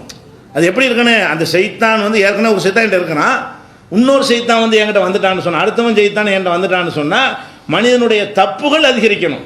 இவன் கிறுக்கனோட போன தப்பு எங்கே அதிகரிக்கிறது? இவன் லூசாவோட உளரோட செய்கிறான். இவன் போய் தன்னுணர்வோட எந்த பாவமும் செய்ய மாட்டேங்கிறானே. அப்போ 2 விபச்சாரம் செஞ்சவன் என்ன செய்யணும்? ஷைத்தான் இன்னொரு ஷைத்தான் ஏறிக்கிட்ட 4 விபச்சாரம் ஒரு நாளைக்கு பண்ணணும். அப்படிங்கிற மாதிரி நடக்குதா? அப்படி நடந்தால் ஷைத்தான் வந்துட்டான்னு ஒத்துக்கலாம். டபுள் ஷைத்தான் அவன்கிட்ட ஒத்த ஷைத்தான், அவன்கிட்ட 2 ஷைத்தான் சொல்லலாம். அப்போ ஷைத்தான் இருந்தால் என்ன நடக்கணுமோ அது நடந்தால் தான் ஷைத்தான் வந்தான்னு சொல்லணும். ஒருத்தர் ஷைத்தான் வந்துட்டான்னு சொன்னால் அப்போ ஷைத்தானியத்து என்கிட்ட அதிகரிக்கணும், ஷைத்தானுடைய தன்மை என்னிடத்தில் கூடணும், அப்போ ஷைத்தான் வந்துட்டான்னு சொல்லலாம். ப்ராக்டிக்கலாக பார்த்தாலும் அப்படி இல்லை. இந்த மாதிரி பேய் பிடித்தவர்கள்னு சொல்கிறாங்களே, அவங்க ரெட்டை தீமை செய்பவர்களாக இல்லை, ஒரு தீமையும் செய்ய மாட்டேங்கிறான்னு சொல்ல போனால் அவன் பாட்டுக்கு உளருவான், அப்படி வாங்கி விழுந்துருவான், அவ்வளோதான். அவனுடைய லைஃபை சுருங்கி போய் விடுகிறது. அப்போ அந்த மாதிரியாக இருக்கையில் அந்த ஷைத்தான் நம்மள்கிட்ட ஏறிட்டான்னு சொல்வது எப்படி அறிவுக்கு பொருத்தமாக இருக்கும்? இது மார்க்கத்துக்கு எப்படி உகந்ததாக இருக்கும் என்று நம்ம சிந்தித்து பார்க்க வேண்டும். அதே மாதிரி ஷைத்தான் மனுஷன் மேலே ஏறிட்டாங்கிறோம்ல, அல்லாஹ்வுடைய ரசூல் என்ன சொல்கிறாங்கன்னு கேட்டால் எல்லா மனுஷன்ட்டையுமே முதல்ல ஷைத்தான் இருக்கிறான். முதல்ல நம்ம விளங்கிக்கிறணும், நம்மகிட்ட ஷைத்தான் இருக்கானா இல்லையா? நபிகள் நாயகம் ஸல்லல்லாஹு அலைஹி வஸல்லம் வந்து ஏத்திகாஃப் இருக்கிறாங்க. அப்போ ஏத்திகாஃப் இருக்கும்போது வீட்டுக்கு போகக்கூடாது இல்லையா, பள்ளிவாசலில் இருக்கிறாங்க. அப்போ அவங்க மனைவி ஏதோ தேவைக்கான்னு பேச வரும் பொழுது வாசல் நின்று மனைவிட்டு என்ன செய்கிறாங்க, பேசிகிட்டு இருக்கிறாங்க. சஃபியாட்ட பேசிக்கிட்டு இருக்கிறாங்க. அந்த காலத்து இந்த மாதிரி லைட்லாம் கிடையாதுல்ல, இருட்டாக தான் இருக்கும். அப்போ ரசூலுல்லாவுடைய குரலையெல்லாம் கவனித்து 2 பேரும் கடந்து போயிட்டு இருக்கிறாங்க. ரொம்ப இருட்டு நேரம் இல்லை, நள்ளிரவுலாம் நடமாட மாட்டாங்க. ஒரு 7 மணி அந்த மாதிரியான ஒரு டைமாக இருக்கும். அந்த மாதிரி பேசிகிட்டு இருக்கையில் ஒரு 2 பேர் கடந்து போகிறாங்க, அன்சாரி ஆளுங்க. உடனே ரசூல் ஸல்லல்லாஹு என்ன செய்கிறாங்க, போகிற ஆளுக்களை நில்லுங்க இப்போ வாங்கன்னு கூப்பிட்றாங்க. கூப்பிட்டு என் மனைவி சஃபியாட்ட பேசிகிட்டு இருக்கேன் அப்படிங்கிறாங்க. இவங்க பாட்டுக்கு மனைவிட்ட பேசிகிட்டு இருக்கிறாங்க. அவங்க கூப்பிட்டு என்ன செய்கிறாங்க, நான் என் மனைவிட்ட தான் பேசிகிட்டு இருக்கிறேன், சஃபியாட்ட பேசிகிட்டு இருக்கிறேங்கிறாங்க. அல்லாஹ்வுடைய தூதர் என்ன சொல்கிறீங்க, இது எங்கள்கிட்ட சொல்கிறிய அப்படின்னு அவங்க கேட்குறாங்க. அப்போ ரசூல் ஸல்லல்லாஹு அலைஹி வஸல்லம் இன்ன ஷைத்தான எஜ்ரி மினல் இன்சானி மஜ்ரத் தமி, ஷைத்தான் வந்து மனிதனுடைய ரத்தம் ஓடுற இடத்துல எல்லாம் ஓடிக்கிட்டு இருக்கிறான், முழுசாக நிறைஞ்சிருக்கான் ஷைத்தான். ஷைத்தான் எங்கே இருக்கானா, நம்முடைய ரத்த நாளங்களில் எல்லாம் ஷைத்தான் ஓடிக்கிட்டே இருக்கிறான். நீ சும்மா தான் போய் கொஞ்ச நேரத்துக்கு பிறகு ஷைத்தான் வேலையை காட்டுவான். ரசூலுல்லாஹ் ஒரு பொம்பளைகிட்ட பேசிக்கிட்டு இருந்த மாதிரி தெரிஞ்சே, அது யாரா இருக்கும், ராத்திரியில் இருட்டில் எதுக்கு பேசிக்கிட்டு இருக்கணும் அப்படின்னு உனக்கு போட்டு விட்டுவான். இப்போ நானே கூப்பிட்டு சொல்லிட்டு அவனுக்கு வராது. இப்போ என் மனைவி தான் சொல்லிட்டா பஞ்சாயத்து இல்லை, இல்லாட்டி என்ன பண்ணிடுவான்னு கேட்டால் அந்த ஷைத்தான் இரத்த நாளங்கள் எல்லாம் ஓடிக்கொண்டிருக்கிற ஷைத்தான் என்னை பற்றி ஒரு தவறான எண்ணத்தை உன்னுடைய உள்ளத்தில் என்ன செய்வான், போட்டு விடுவான். உங்கள் 2 பேருக்கும் அதுக்காகத்தான் நான் என்ன செய்கிறேன், இதை சொல்கிறேன் ரசூல் ஸல்லல்லாஹு அலைஹி வஸல்லம் சொல்கிறாங்க. இது வந்து புகாரி உள்பட பல நூல்கள் என்ன இருக்கிறது, இடம்பெற்றிருக்கக்கூடிய ஆதாரபூர்வமான ஹதீஸ். அப்போ இதில் நம்ம என்ன விளங்குறோம், ஷைத்தான் வந்து நம்மள்கிட்ட இருக்கிறான், எப்போவுமே என்ன செய்யறான், இருக்கிறான். எப்போவுமே இருக்கக்கூடிய ஷைத்தானை வைத்திருக்கிற நம்ம கிறுக்கணானமா, இரத்த நாளங்களில் எல்லாம் ஷைத்தான் இருக்கிறான். ஷைத்தான் இருந்ததுக்காண்டி மெண்டலா போனோமா, ஷைத்தான் நம்மள்ட்ட இருந்ததுனால உளரணுமா, ஷைத்தான் நம்மள்ட்ட இருக்கும்போது தாங்க நான் பேசிட்டு இருக்குன்னு கேட்டுட்டு இருக்கிறீங்க. கேட்டுக்கிட்டு இருக்கவங்கள்ட்டையும் ஷைத்தான் இருக்கிறான், பேசிட்டு என்கிட்டையும் ஷைத்தான் இருக்கிறான், கரெக்டாக தான் பேசிட்டு இருக்கிறோம். அப்போ நம்ம லூஸாக போகலையில. அப்போ ஷைத்தான் ஒருத்தன்ட்ட இருக்கிறதுனால லூஸாக போவானா, அந்த அந்த ஷைத்தான் ஏறுனா லூஸாக போயிட்டாங்கிறியப்பா. ஏற்கனவே எனக்கு ஷைத்தான் இருக்கிறானே, எல்லாருக்கும் இருக்கிறானே. அப்போ எல்லாரிடமும் ஷைத்தான் இருந்து கொண்டு இருக்கும் பொழுது நம்ம யாரும் என்ன செய்யலை, தன்னுணர்வு இழக்கலை, உளரலை, நிதானமாக இருக்கிறோம். யார் மனநோயாளியாக இருக்கிறான் அவன் தான் அப்படி இருக்கிறானே தவிர சராசரி மனிதர்கள் யாருக்கும் ஷைத்தான் இருக்கிறதுனால இந்த பாதிப்பு வரல. எந்த பாதிப்பு வருது, தப்பு செய்கிற பாதிப்பு வருது. ஷைத்தான் நம்மகிட்ட இருக்கிறோம், என்ன பாதிப்பு வரும்னு சொன்னால் பொய் சொல்ல சொல்லும், மோசடி பண்ண சொல்லும், ஏமாற்ற சொல்லும், தில்லுமுள்ளு பண்ண சொல்லும், வணக்கங்களை செய்யாமல் ஆக்க சொல்லும், ஹராமானதெல்லாம் செய்ய சொல்லும். இப்படி வேண்டுமானால் ஷைத்தான் செய்வான், இது அவனுடைய வேலை. இரத்த நாளங்களில் இருக்கக்கூடிய ஷைத்தான் நம்மளை இப்படி கொண்டு போகத்தான் நினைக்கிறானே தவிர நம்மளை கிறுக்கனாக்கி விட்டாண்டு வைங்க, அந்த செயலையெல்லாம் நம்ம செய்யலை, ஷைத்தான் தான் செஞ்சான். அந்த செயலையெல்லாம் ஷைத்தான் நம்மளை கிறுக்கனாக்கி விட்டுட்டு நம்மளை வந்து தன்னுணர்வு இழக்க செஞ்சு நம்ம மூளையை கண்ட்ரோலை இழந்துட்டு நம்மளை அந்த ஷைத்தானே என்னை இயக்கிட்டு இருந்தான்னு சொன்னால் நான் செய்கிற எல்லா காரியமும் நான் செய்யவில்லை, ஏன் நான் உடன்பட்டு செய்யலை, அவன் செய்கிறான், அந்த உடலில் அவன் செய்கிறான்னு வந்தால் குற்றவாளி அவன் தான் ஆவான். அப்போ இது அல்ல ஷைத்தானுடைய வேலை. அதனால் இந்த ஷைத்தான் கலரை பூசி என்ன செய்கிறாங்க, இது வந்து பேய் இருக்குது, அவனுக்கு விட முடியலை. இந்த அப்பம் பாட்டன் பல தலைமுறையாக சொல்லி கொடுத்த பேயை இல்லைன்னு சொல்வதற்கு பெரிய கஷ்டமாக இருக்கிறது. அதுக்காக என்ன செய்கிறாங்க, அது ஆவிலாம் கிடையாது, அது ஓகே தான், ஆனால் ஷைத்தான் தான் வர்றான் அப்படிங்கிற ஒரு டைலாக் விட்டு என்ன செய்கிறாங்க, சமாளிக்க பார்க்குறாங்க. அதுக்கும் மார்க்கத்தில் என்ன இல்லை, இடம் கிடையாது. அடுத்து என்ன செய்வாங்க, சில ஆளுக்கு ஜின்னு வந்துரு, ஜின்னு அடுத்து ஒரு இஸ்லாமிய கலர் பூசணும்ல. இது பேயின்னா என்னன்னு கேட்டால் அந்த இறந்து போன ஆவியில் அது இந்துக்களுடைய நம்பிக்கை. நம்ம இஸ்லாமிய பேய் என்னன்னு கேட்டால் ஜின்னு எரிக்கிறேன். ஒரு மனுஷன் என்ன செய்யும், ஜின்னு ஒரு படைப்பு இருக்க தானே செய்யுது, அது வந்து ஒரு மனுஷனுக்குள்ளே நுழைஞ்சிக்கிறேன். அப்படி நுழையும் போது என்னவாகும்னு கேட்டால் அது ஒரு பவர்ஃபுல்லானதாக இருக்கா, அதுக்கு தகுந்த மாதிரி அந்த மனிதனுடைய செயல்பாடெல்லாம் அமைஞ்சிக்கிறோம் அப்படிங்கிற மாதிரி என்ன செய்கிறாங்க, ஒரு வியாக்கியானத்தை கொடுக்குறாங்க. முதல் விஷயம் என்னென்னு கேட்டால் ஷைத்தான் வந்து மனுஷன்ட்ட ஊடுருவி இருப்பாங்கிறதுக்கு ஆதாரம் இருக்கிறது, குர்ஆனில் ஆதாரம் இருக்கிறது, ஹதீஸில் ஆதாரம் இருக்கிறது. ஊடுருவது அர்த்தம் என்ன, வழிகெடுக்கிறது. ஊடுருவது என்று சொன்னால் நம்மளை மூளையை வந்து செயலிழக்க செய்வது கிடையாது. நம்மளாக இருந்து கொண்டு இருக்கும் பொழுது நம்ம மூளை அவனுக்கு கட்டுப்பட்டு நடக்கக்கூடியதாக தான் மாறும். அவன் வந்து நம்ம ஓவர்டேக் பண்ணி போக மாட்டான். ஷைத்தான் நம்மள்கிட்ட இருந்தாலும் நம்மளை தான் செய்ய வைப்பான். நம்ம விரும்பி செய்யக்கூடிய நிலைக்கு தான் நம்மளை தள்ளுவானே தவிர நம்மளை மூளையை கிறுக்கனாக்கி செயல்படாமல் ஆக்கிட்டு அவனை எடுத்து செய்வது கிடையாது என்பதை நம்ம பார்க்கிறோம். இது ஷைத்தான் எல்லாத்தையும் இருக்கிறதுக்கு ஆதாரம் இருக்குது. ஜின்னுங்கிற ஒரு படைப்பு உங்கள்கிட்ட வந்து எல்லாருக்குள்ளேயும் ஊடுருவி ஒரு மனிதனுக்குள்ளே தாங்கிக்கிட்டு இருக்குதா, அதுக்கு சாத்தியம் இருக்குதான்னு கேட்டால் அதுக்கு சாத்தியமே கிடையாது. அது ஒரு தனி படைப்பு, அதுவும் இறைவனை வணங்குவதற்காக படைக்கப்பட்ட ஒரு படைப்பு. மா ஹலக்துல் ஜின்ன வல் இன்ஸ இல்லா லியஅ்புதூன், மனிதனையும் ஜின்னையும் என்னை வணங்குவதற்காகத்தான் நான் படைச்சிருக்கிறேன். மனுஷனும் என்னை வணங்கணும், ஜின்களை என்னை வணங்கணும்னு எல்லாம் சொல்லிட்டான். அப்போ அல்லாஹ்வுடைய கட்டளையை செயல்படுத்தக்கூடிய இரு வித்தியாசமான படைப்புகள் தான் மனிதர்களும் ஜின்களும். அப்போ மனிதன்கிட்ட மனித உயிர் தான் இருக்கும், ஜின்னுட்ட ஜின்னு உயிர் தான் இருக்கும். அந்த உயிர் இந்த பாடிக்கு ஏற்றுக்கிறாது, இந்த உயிர் அந்த பாடிக்கு என்ன செய்யாது, அது ஏற்றுக்கொள்ளாது. அப்படிங்கிறது தான் மார்க்கத்தில் உள்ள ஒரு நிலைமை. இவன் என்ன செய்கிறான்னு கேட்டால், ஒரு ஜின்னு வந்து நம்ம மனிதனுக்குள்ளே மேலாடுகிறது அப்படின்னு ஒரு தவறான நம்பிக்கை வச்சு இந்த பேய் பிடிச்ச ஆட்கள்லாம் யாருன்னு கேட்டால் ஜின்னு மேலாடிக்கின்ற ஆளுக அப்படின்னு மக்கள் என்ன செய்கிறாங்க, ஆமாம் ஜின்னுன்னு கேள்விப்பட்டிருக்கிறோமே, பொருத்தமாக சொல்கிறாரு, விளக்கம் நல்லா இருக்கு, ஜின்னுங்கிற மட்டும் கேள்விப்பட்டிருக்கோம்ல, அதுதாங்கிற ஜின்னு இருக்கிறது தான் உண்மையை தவிர அது மேலாடிக்கிறதுங்கிறான் பாருங்க, அது பொய். மேலாடுனா நம்ம ஏற்கனவே சொன்ன மாதிரி ரெண்டு கல்பு வரக்கூடாது, நானாவும் இருக்கிறேன் என்னுடைய ஜின்னாவும் நான் இருக்கிறேன்னு சொன்னால் மா ஜஅலல்லாஹு லிரஜுலின் மின் கல்பைனி ஃபீ ஜௌஃபிஹி, எந்த மனிதனுடைய உள்ளத்திலையும் உள்ளுக்குள்ளேயும் ரெண்டு மனங்களை ரெண்டு கல்புகளை எல்லாம் ஏற்படுத்தலை. இப்போ ஜின்னு என்கிட்ட வந்துருச்சுன்னு சொன்னால் ஜின்னு கல்பு ஜின்னு மனசு ஒன்று, ஏன் மனசு ஒன்று ரெண்டாவதுல இது இல்லைங்கிறன அல்ல, அந்த கான்செப்டில் இது அடிபட்டு போய்விடும். அது போக சரி ஜின்னுங்கிற வச்சுக்கிறோம், ஜின்னு இருக்கட்டும், ஜின்னு செய்கிற வேலையெல்லாம் நீ செய்யணுமா இல்லையா? என்கிட்ட ஜின்னு வந்துருச்சுன்னு சொன்னால் என்னுடைய செயல்பாடெல்லாம் எப்படி இருக்கணும், ஜின்னு மாதிரி என்னுடைய செயல்பாடுகள் இருக்கணும். ஜின்னு செயல்பாடு என்ன, இந்த பேய் பிடிச்சவன்ட்ட ஜின்னு வந்துருச்சுன்னு வச்சுக்கிடுவோம். ஜின்னு என்ன செய்யும், சுலைமான் நபி சம்பவம் நீங்கள் குர்ஆனில் படிக்கிறீங்க. பக்கத்து நாட்டில் உள்ள ஒரு ராணியுடைய சிம்மாசனத்தை யார் கொண்டு வருவா அப்படின்னு கேட்குவாங்க. அப்போ கால இஃப்ரீத் மினல் ஜின்னி, இஃப்ரீத் என்ற ஒரு ஜின்னு சொன்னது, ஆனால் ஆத்திக்க பிஹி கபலான் தக்குவம மின் மக்காமிக்க, நீங்கள் உட்கார்ந்துருக்கிற இடத்துல இருந்து எந்திரிக்கிறதுக்குள்ள நான் என்ன செய்வேன், அதை கொண்டு வந்துடுவேன். இன்னில கவியும் அமீன், நான் ரொம்ப வலிமை மிக்கவன், நான் வந்து நம்பகமானவன், எடுத்துட்டு ஓடி போயிட மாட்டேன், கரெக்டாக கொண்டு வந்துடுவேன் அப்படின்ட்டு அந்த ஜின்னு சொன்னது. இது குர்ஆனில் 27வது சூறாவில் 39வது வசனத்தில் இருக்கிறது. இன்னொரு ஜின்னு சொல்லுகிறது, இது ரொம்ப அதிகமாக இருக்குது டைம், உட்கார்ந்து எந்திரிக்கிறது, கண்மூடி திறக்கிறதுக்குள்ள நான் கொண்டு வந்துடுவேன். ஆனால் ஆத்திக்க பிஹி கபலான் ஏர்த்த இலைக்க தரப்புக்க, உங்களுடைய கண்களை மூடி திறப்பதற்கு முன்னாடி நான் அதை எடுத்துகிட்டு வந்துடுவேன்னு சொல்லுது. சொல்லி முடித்து பார்த்தா முன்னாடி இருக்குதுன்னு முதல்ல சொல்லியிருக்கிறோம் இதை. அப்போ இதை வச்சு பார்த்தீங்கன்னா என்கிட்ட ஜின்னு வந்துருச்சுன்னு வைங்க, இப்போ நான் என்ன செய்யணும், அந்த மாதிரி வேலையெல்லாம் செய்யணும்.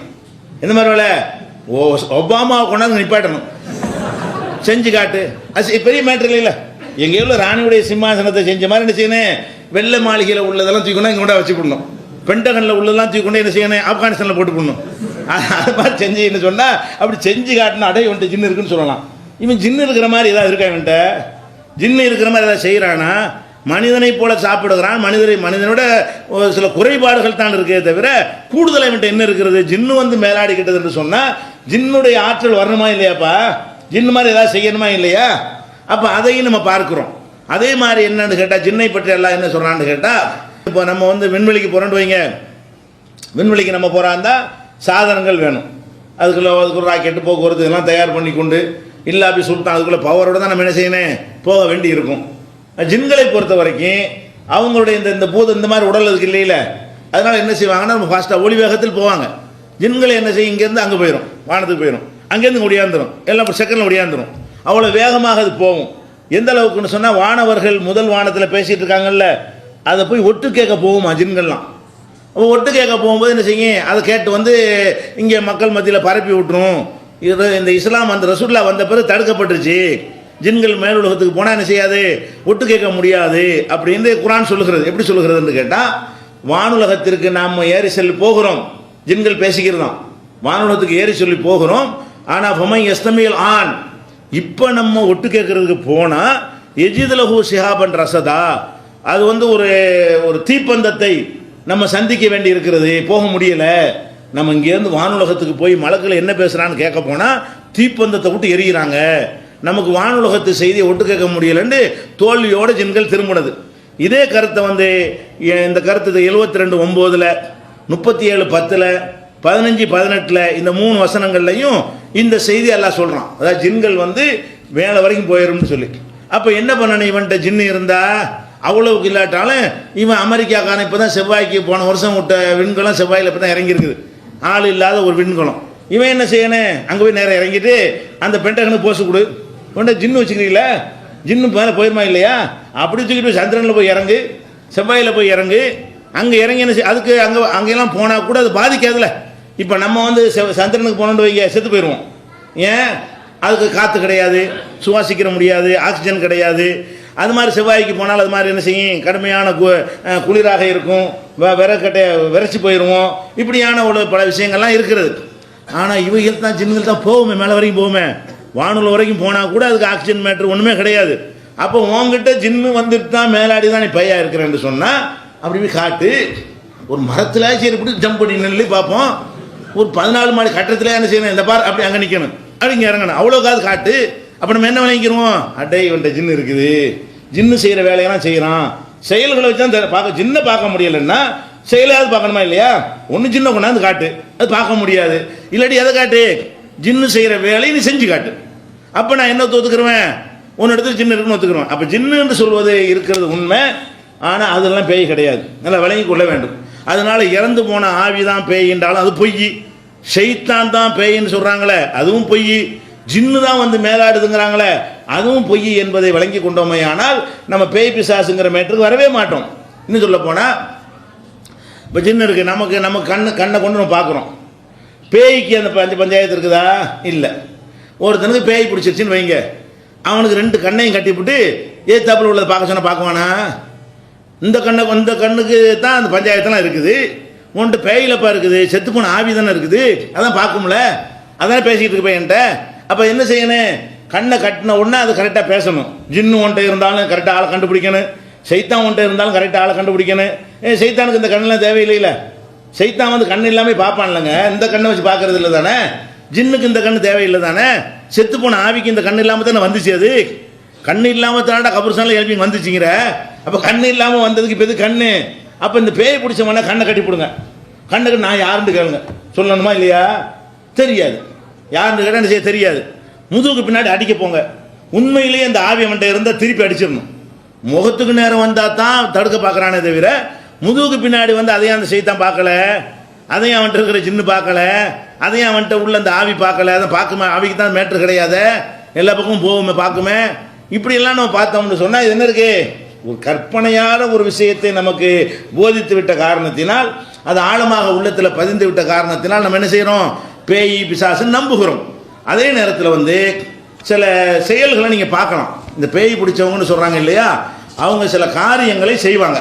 என்ன செய்வாங்க, பேய் பிடிச்சவங்க எடுத்துக்கிட்டீங்கன்னா இதை தூக்கையில் சாதாரணமாக பேய் பிடிச்சவங்க தூக்குவாங்க, நயசமாக தூக்குவான். தூக்க முடியாத ஒரு பொருளை என்ன செய்வான், தூக்குறத பார்க்குறீங்க. இப்போ பேய் பிடிக்காத ஒரு நாம் இதில் முட்டுவானா, ஓடி போய் மண்டையை முட்டுவானா, இந்த பேய் பிடிச்சவன் முட்டுவான். நான் போய் வேகமாக அந்த செவத்தில் முட்டுறதுக்கு நான் பயப்படுறேன். பேய் பிடிச்சின்னு சொல்கிறான் இல்லையா, இந்த பேய் பிடிச்சவன் வந்தவொன்னு செய்யறான், அவன் பாட்டு வேகமாக போய் முட்டுறான், டம்முன்னு அடிக்கிறான், ரத்தம் ஊற்றுது, அவன் பாட்டு அடிக்கிறான், அது அழுவ மாட்டேங்கிறான். ரத்தம் ஊற்றுனாலும் செய்ய மாட்டேங்கிறான், அதையும் திருப்பி செய்கிறான்.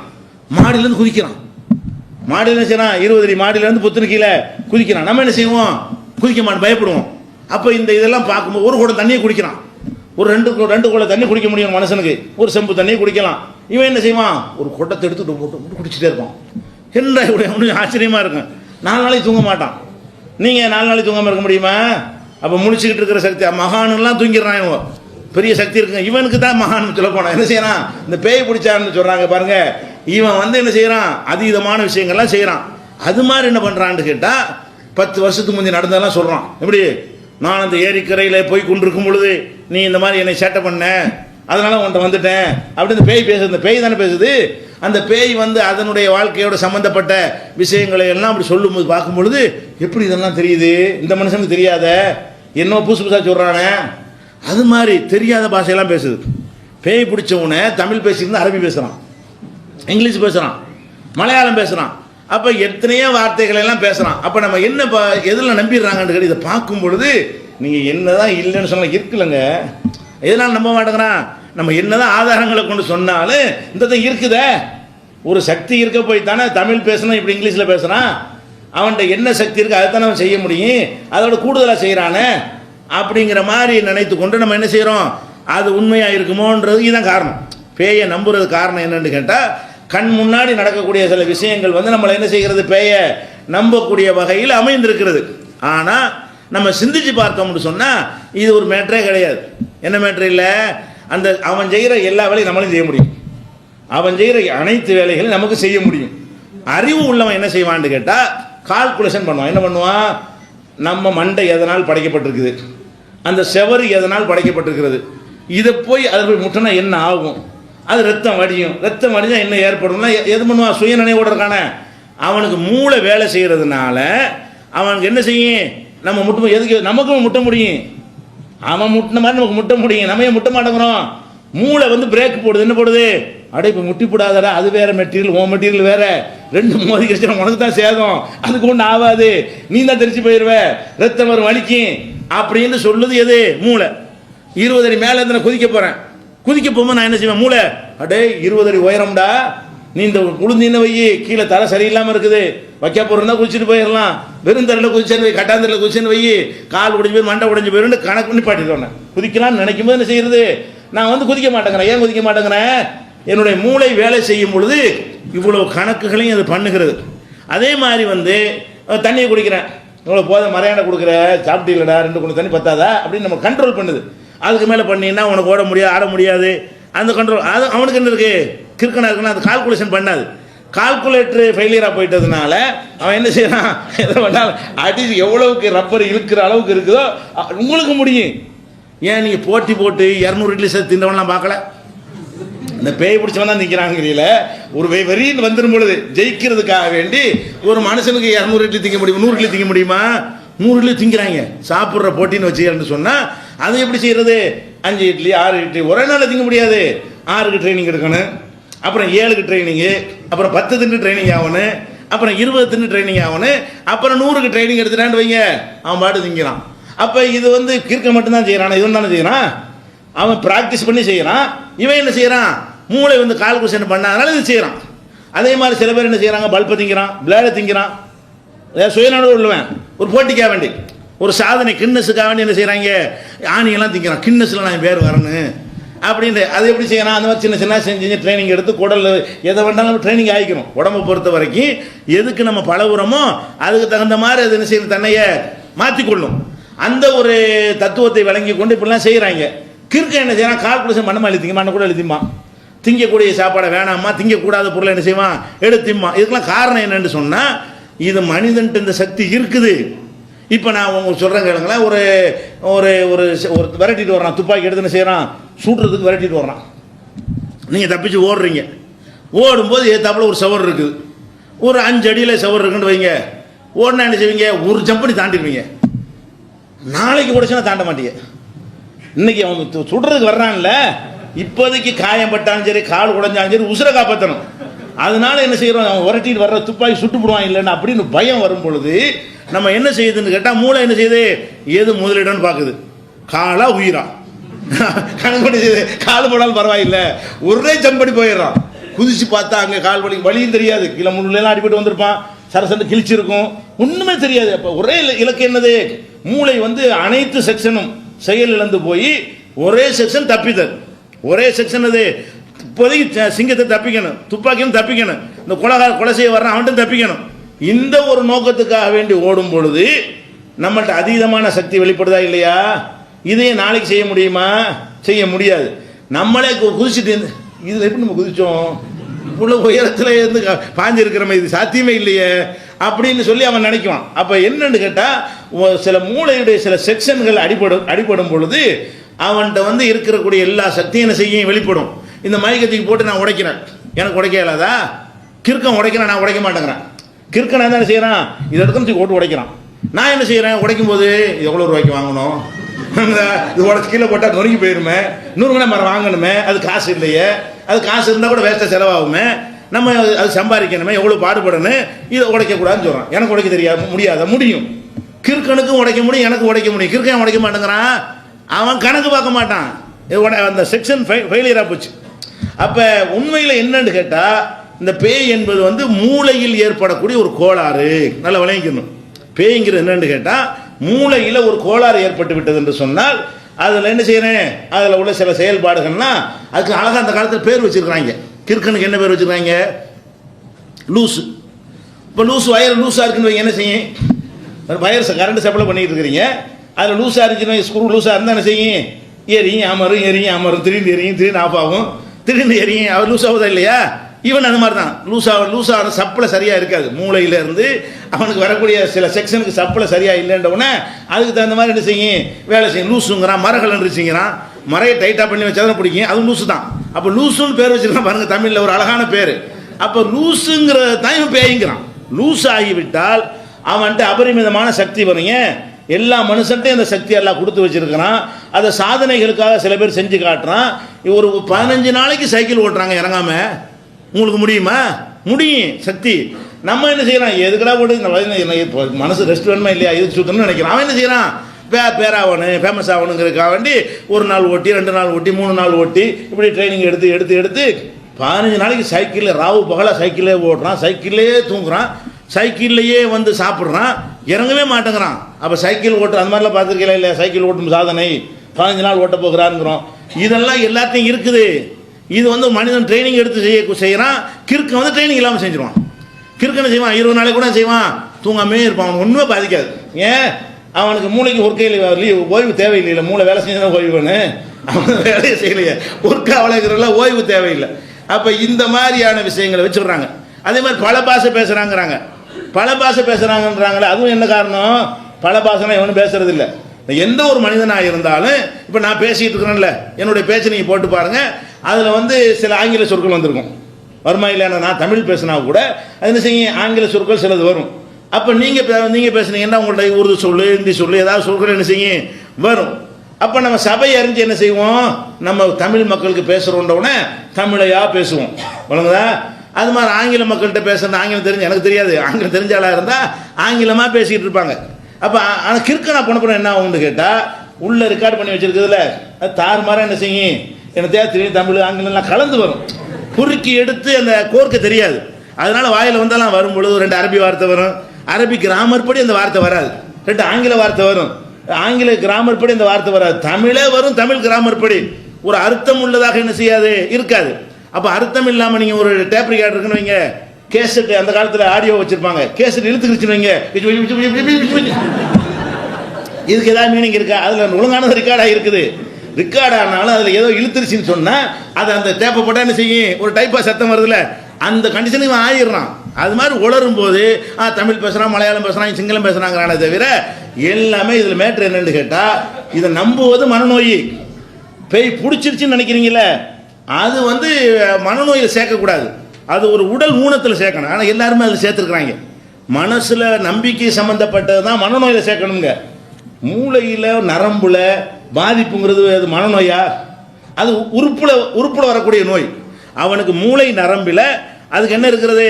சில பாதிப்பு, ரத்த சப்ளை இல்லை, மூளை சுருண்டுக்கிருச்சு, கனெக்ஷன் சரியில்லை, இந்த மாதிரி சில கோளாறுகள் ஒருவனுக்கு ஏற்படும் பொழுது அவன் கிறுக்கன் என்று சொல்லி அதுக்கு உள்ள வைத்தியத்தை செய்யணும்.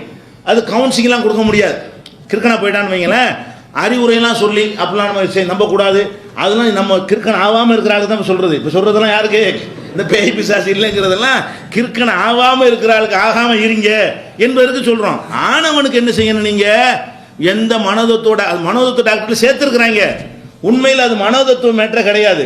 அதுக்கு மாத்திரை தான் கொடுப்பாங்க. இன்னென்ன மாத்திரை கொடுத்தா அந்த முறுக்கை எடுத்து விடும், அப்படி ரிலாக்ஸ் பண்ணும், மூளை சப்ளை அதிகரிக்கும், இந்த மாதிரியான ஒரு குறைபாடுகள், அது உடலில் ஊனம் ஏற்படுற மாதிரி மூளையிலையும் அதனுடைய நுண்ணிய நரம்புகள்லையும் ஏற்படக்கூடிய கோளாறுகள், சுரக்கக்கூடிய ஹார்மோனில் உள்ள கோளாறுகள்.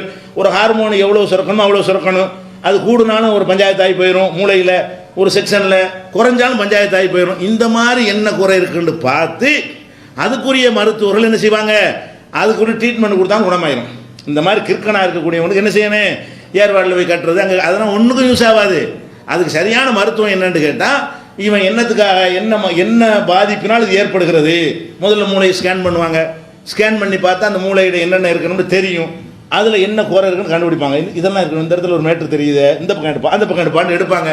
இதெல்லாம் பார்த்த பிறகு அப்போ இவனுக்கு இந்த இடத்துல பிரச்சனை இருக்குன்னு தெரிஞ்ச உடனே அதுக்குரிய மருந்து என்ன செய்வாங்க? கொடுப்பாங்க. சில ஆளுக்கு என்ன செய்வாங்க? நின்றுட்டு இருப்பாங்களா, யூரின் போகணுன்னு அதுவாட்டு போயிடும். நம்மளுக்கு யூரின் இல்லை, எல்லாருக்கும் யூரின் பையில் யூரினுக்கு தானே செய்யுது. மூத்திரம் யாருக்கா போகுதா? போகலைங்கிற மூத்திரம் இல்லைன்னு சொல்ல முடியுமா? எல்லாருடைய மூத்திர பையிலையும் என்ன இருக்கு? இப்போ இருக்கிற அனைவருடைய மூத்திர பையிலையும் மூத்திரம் வந்து இருக்குது. ஆனால் மூளை என்ன செய்யுது? ஆர்டர் பண்ணால் தான் ஓப்பன் ஆகும். நம்ம பூட்டா பிடிச்சிருக்கிறோம், ஒன்றுமே இல்லை. அங்கேருந்து ஒரு கமாண்ட் வரணும், போண்டா தான் போவோம். அங்கே மூத்திரம் ஓடிட்டு இருக்கு, அதுக்கு அங்கே தான் ட்ரீட்மெண்ட் பண்ணுவான். ஒரு தென்னசிமான இப்போ தண்ணி குடிப்பானா அது பாட்டு மூத்திரம் ஓடிக்கிட்டே இருக்கும். அவன் நினச்சி கட்டுப்படுத்த இயலாது, மலத்தை அவனுக்கு கட்டுப்படுத்த இயலாது. அதுவாகவே தண்ணி பாட்டுக்கு என்ன செய்யும்? ஒரு பாட்டில் ஊற்றி ஓட்ட ஓடிட்டு இருக்கும்ல, அந்த கண்டிஷனில் சில பேர் இருப்பாங்க. அதுக்கு மூத்திர பையில் கோளாறு கிடையாது, அதை இயக்குறது எது? மூளை. மூளையில் உள்ள ஒரு செக்ஷனை பார்ப்பாங்க, இந்த கண்ட்ரோல் பத்தலை, அந்த மூளை வந்து இது சரியாக என்ன செய்ய மாட்டேங்குது, அந்த செக்ஷன் லூஸாக இருக்குது, அதனால் டைட் பண்ணி வைக்கணும். டைட் பண்ண என்ன மாத்திரை இப்படி என்று மருத்துவம் செய்வார்கள். அந்த மாதிரியான ஒரு மருத்துவத்தில் உள்ளதான் இதுவும். எது?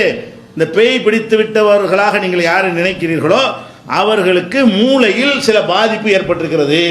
அது இரத்த ஓட்டத்தில் உள்ள பாதிப்பாக இருக்கலாம், நரம்பில் உள்ள பாதிப்பாக இருக்கலாம், சில ரசாயன திரவங்கள் கூடுதலாக குறைவாக சுரக்கிறது அதனால் ஏற்பட்ட பாதிப்பாக இருக்கலாம், சில ரசாயனங்கள் இல்லாமல் இருப்பதனால் உள்ள பாதிப்பாக இருக்கலாம். இப்படியான பாதிப்புகள் இருக்கிறத கண்டறிந்து அதுக்கு உரிய வேலையை செய்தார்களே ஆனால், வைத்தியத்தை செய்தார்களே ஆனால் அது குணமாயிரும். அவனுக்குள்ள வந்தவனுக்கு இப்படி செய்யுங்க, இந்த மாதிரி பேய் பிசாமி கொண்டு போயிடாதீங்க. அதில் இன்னொரு விஷயம் என்னன்னு கேட்டால், இந்த பேய் கிறுக்கு பிடிக்கிறது இருக்குல்ல, அதில் கூட பல வகை இருக்குதுங்க.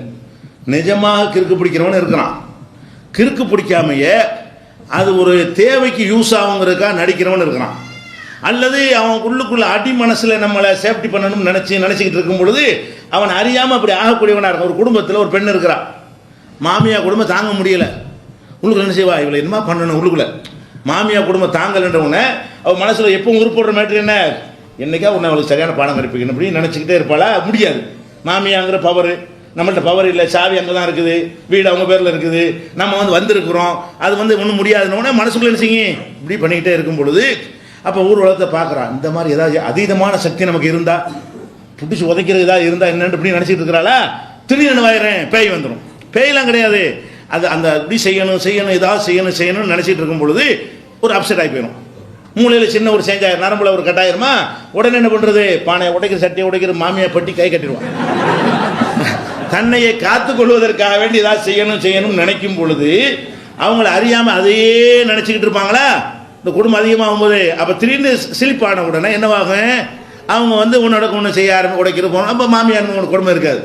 அதுக்கப்புறம் என்ன செய்வாங்க? இது நல்ல வழியாக இருக்குது, பிரியாணி கொண்டா பிரியாணி வருது, கோழியை கொண்டான கோழி வரும், அது வரைக்கும் என்ன கஞ்சியை குடிச்சிட்டு போன்னு சொல்லுவான் மாமியா. இந்த பேய் பிடிச்சிருச்சுன்னு சொன்னால் கேட்டதெல்லாம் கிடைக்குமா இல்லையா? அப்போ அந்த மாதிரிலாம் பார்க்கணும்னு என்ன வரும்னா, இது வாரத்துக்கு ஒரு 2 நாளைக்காவது போடணும், இந்த வேஷத்தை ஒரு 2 நாளைக்கு போட்டால் மாமியா நமக்கு பயப்படும் அப்படிங்கிற மாதிரி இப்படிலாம் இருக்கிறது. ஒரு கடன்காரன்ட்ட தப்பிச்சுக்கிறதுக்காக பேய் வேஷம் போடுவாங்க.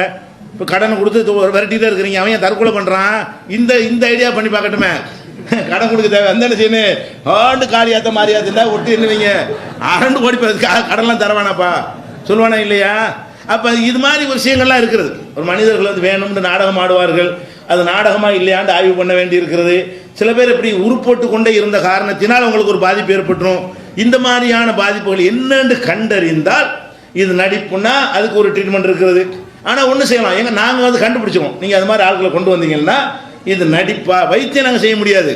ஆனால் என்ன செய்வோம்? இது வைத்தியம் செய்ய வேண்டிய கேஸா, இது நடிக்கிறதா? நடிச்சாங்கன்னா நாங்களே ட்ரீட்மெண்ட் பண்ணி விட்டுருவோம். வணங்குதா? நெசமாகவே அங்கே பஞ்சாயத்து ப்ராப்ளம் அங்கே இருக்குமே, ஆனால் அந்த மெடிசன் மாத்திரை நமக்கு தெரியாது, அது என்னத்துக்கு என்னென்ன மாத்திரை கொடுக்கணும் அதெல்லாம் டாக்டர் தான் செய்வாங்க. டாக்டர் பரிந்துரை பண்ணி அனுப்பிடுவோம். இந்த மாதிரி அவங்கள பேச்சிலேயே நம்ம என்ன செஞ்சிடலாம், இவர் என்னத்துக்காக இவன் இந்த மாதிரி பண்ணுறான்னு கண்டுபிடிக்கலாம்.